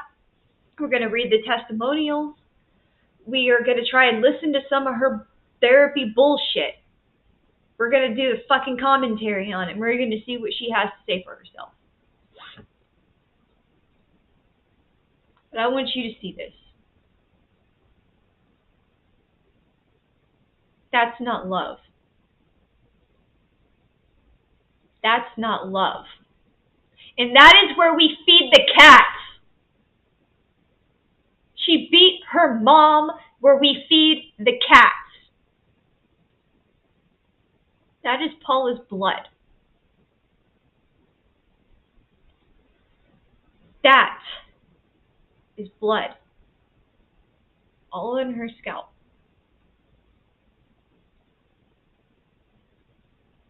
Paula's blonde, y'all. That red is blood.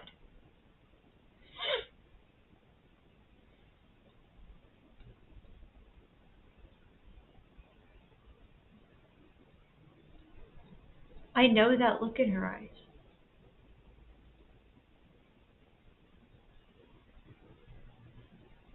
And that's a different eye. From the one on the porch, that was this eye. Now this eye. See, because she's got that wart on her nose. She's always had that right there.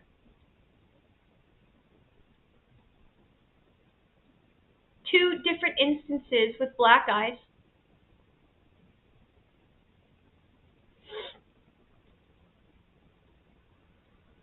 This is what her daughter's done. Look, she's got that kid. How to make your own supplements for baby. Yeah, we're gonna get into that later. See, that's on this side. Two different black eyes, two different incidents. And that's the third incident. Three. Three incidents leading to this. You see how much more she weighed the first time she hit her? See all that in her face? You see her face? She actually has cheeks. And now she's thinner. You see that? She's thinner. And now she's gone. You fucking see that? I do.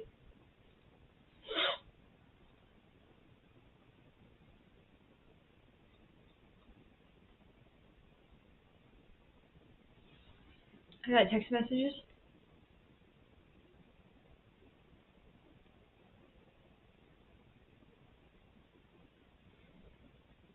Here's Dave. We're making sure everybody's linked up.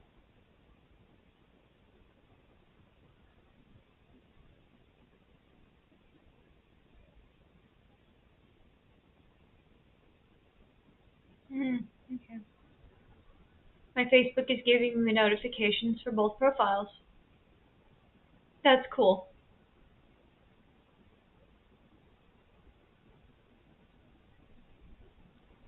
I really don't know.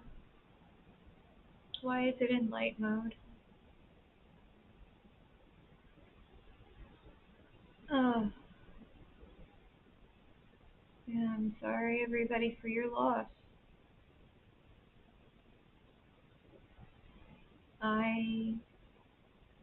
I knew her for 20 years. I knew Paula for 20 years.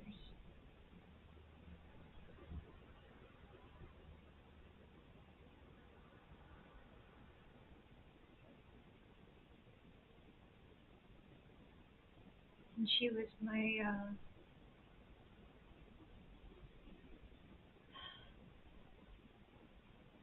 my other parent for a long time, and it was really hard for me to accept that. Okay, y'all.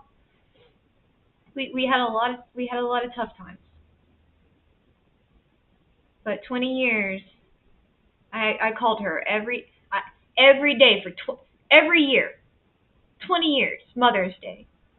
I'm on the phone with her. I'm sending her a card. I'm doing whatever it is that I got to do.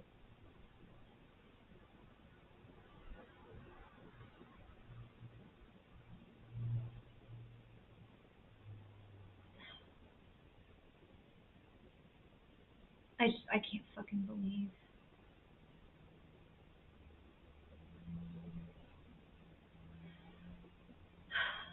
Can't believe this is how her daughter treated her. I'm mad, y'all. I'm mad in a way that I just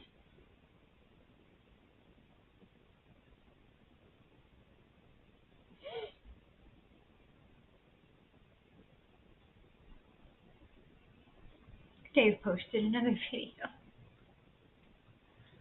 I told him he can't be playing music because it'll shut me down. But let's see what Dave posted.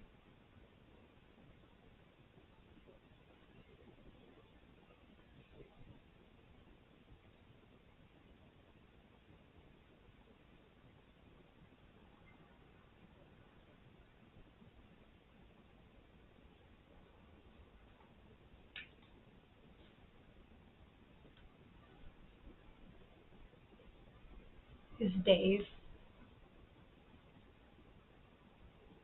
Aw.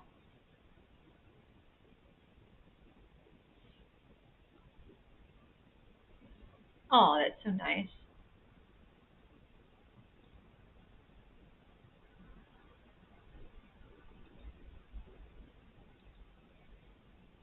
I don't want to pause it on him. Excuse me. Excuse me. Yeah, he's like not even two. Uncle Dave.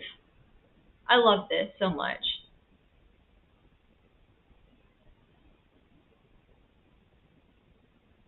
That's awesome. That's because his mom kept those hours. Look, we're all night owls. I'm a night owl, and I'm not going to get down on night owls. I wish I had more friends who were up at night. They're adorable.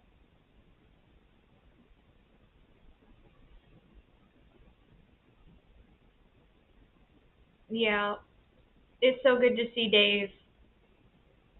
I haven't talked to him since our parents split.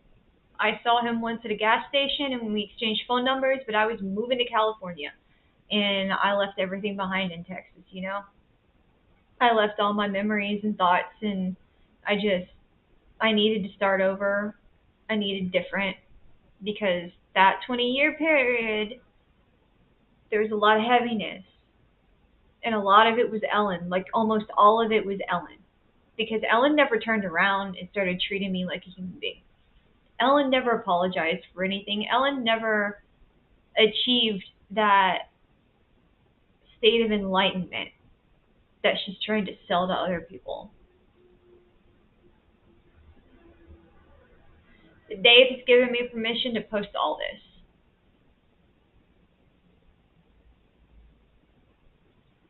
Well, I'm sorry if the audio is bad. I really don't know how to like mute. My computer was supposed to be muted,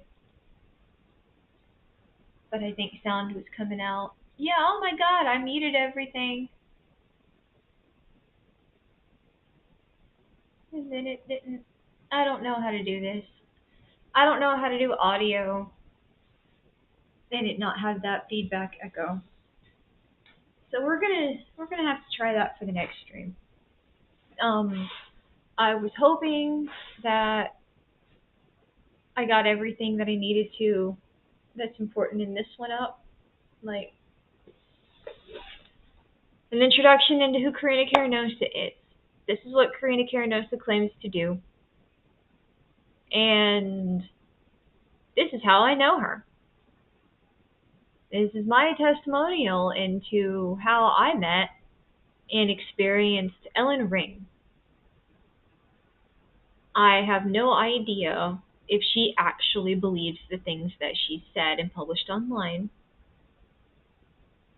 but I know that she published them and that it matters because it's what people are going to see and believe.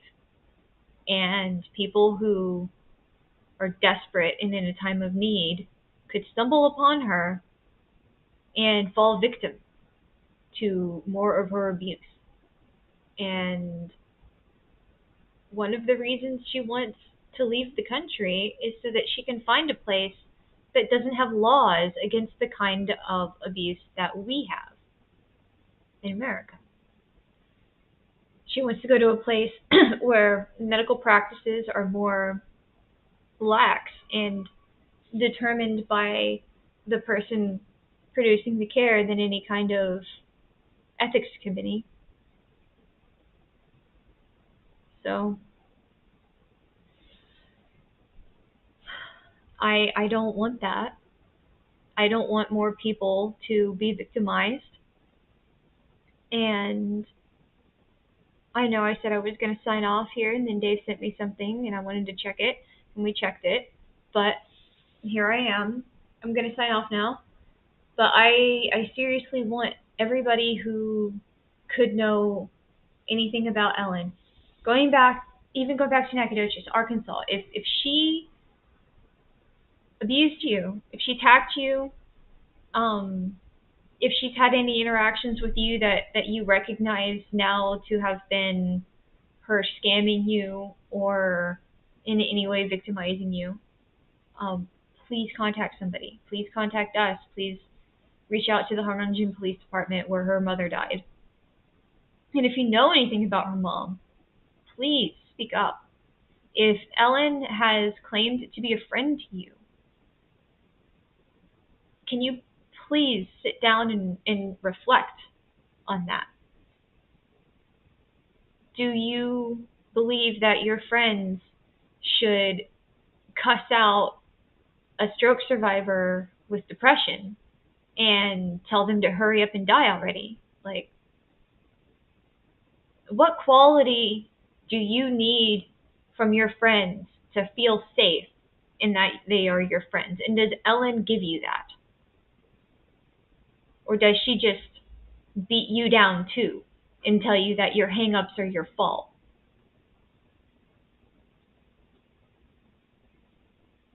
I just want people to know that if they've suffered any at the hands of Ellen, that they are not alone and that they can speak up.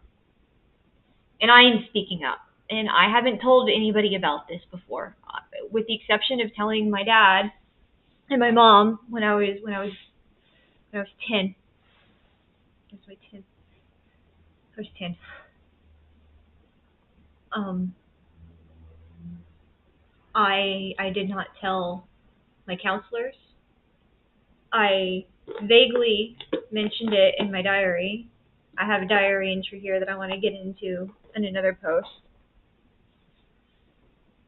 But other than that, I didn't tell my friends.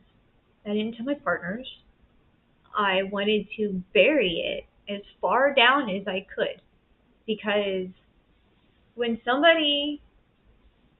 you're a child, when you're like 8 or 9, and somebody slams you into the carpet and you feel the floor vibrate by the force of you hitting the ground, and then you feel the force of them stomping on you and you going into that carpet,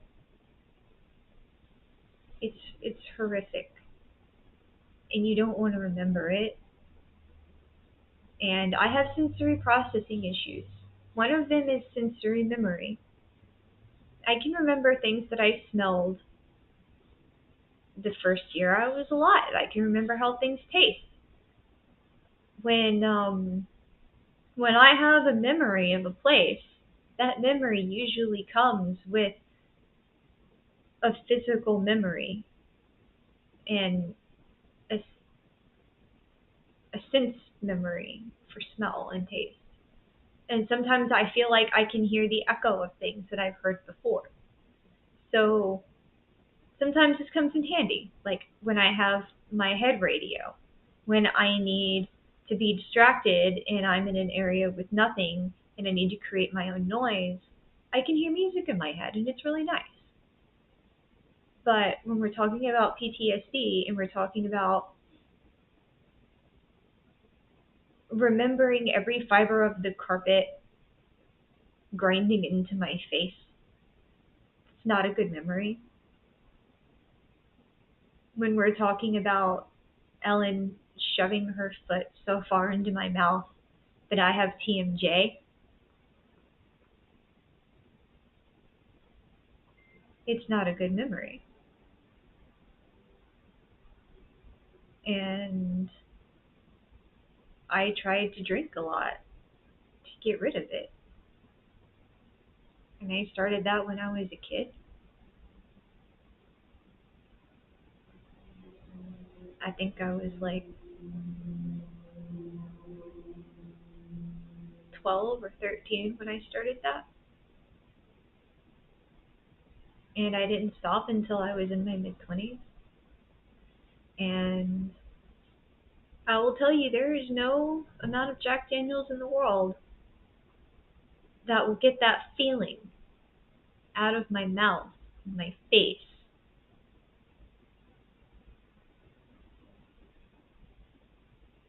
I will never stop hearing her say she's going to dig my eyes out. And you don't talk about that when you're dating somebody and you're getting to know them. And they ask you if there's anything they should know about, like you have any bad traits, and you're just like, you don't you don't want to bring that out. So I had my husband, my first husband, never knew. My current husband, he's only just now finding out. Like he knew that I had bad experiences. I've told him they gave me PTSD. I've told therapists that I was abused by them. I did not sit down and detail all of the incidences that I'm able to remember.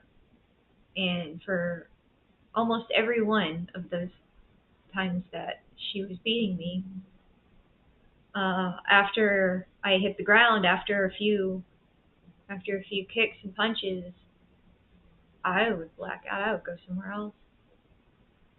And I know what that is. I know what it's called. People are calling it DID now, dissociative identity disorder. I didn't have the tools to understand when I was a kid that disassociating and fracturing my brain in order to survive going home, going to school, spending time what I had with friends and then in the church. I had to survive all of it, and I had to make ways to survive. And I guess I'm really only finding out that one of the common things a child can do to survive is to create worlds in their head and create safe places within themselves. I don't think DID is fully understood or respected for what it is. People think it's a personality thing. It's just, oh, you switch personalities. Now you're this person, now you're that person. It's an entire ecosystem. It's an environment. It is a world. And if it's what makes you feel safe and if it's how you function and you present to be different characters in this world that you created, but they are initially you, fine. I'm not arguing with anybody. But I'm going to say that I have my own experiences with DID. I've tried to talk to people about it in my friend circles, and it didn't go well because, one, I don't know how to explain it, and two, nothing is ever good when it's not dramatic. No, is it? Nobody likes subtleties. Everything has to hit big, like a splash. And there's nothing fun or jazzy about going somewhere in your head to survive the day. I do apologize to anybody who I confused when I was a kid. I was trying to. I didn't know how to survive other than the way that I did survive. So I know I made mistakes and I regret them. And the things that I am able to remember, I am sorry for. I don't know if all of it was a reaction to what I learned in how to survive or what of it was me in like a state of autopilot. Like, this is what I think is expected of me, so I'm just going to act this way. I got into a lot of that, of what people thought I should do. And now I'm going to do what I want to do. I didn't really want to be doing this, honestly. Like I said in the beginning, I've been getting my stuff ready for selling. And I'm still going to do that. It's going to be a bit slower now that I'm doing this. But I just wanted everybody to know that Ellen did some very real shit, and she's in some very big trouble. And if you've watched this, thank you. If you understand the story and what's going on and you share it, thank you. All I hope for is awareness. I hope that whoever is prosecuting this case is able to get everything that they need. I don't want to compromise any of it with what I'm doing on the internet, so I'm going to try to be careful. I'm only going to share things that are public or that Dave has given me explicit permission to share. And I will not be sharing anything that law enforcement does not have access to. So, should anything come to court where there's discovery, and if it's public, everything that I'm saying that Dave has shared with me from his mom's phone should be available at that point to read through the actual transcripts. That is my hope. My hope is that all of this can get out. So I really don't know how to say goodbye other than goodbye. Comment, share, please spread awareness. And if you have your own case, please seek help. Please talk about it. Talk to somebody. Do what you can to advocate for yourself.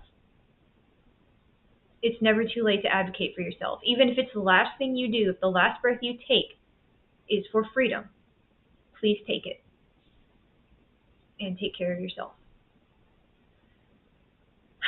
Thank you, and I'm going to end the stream.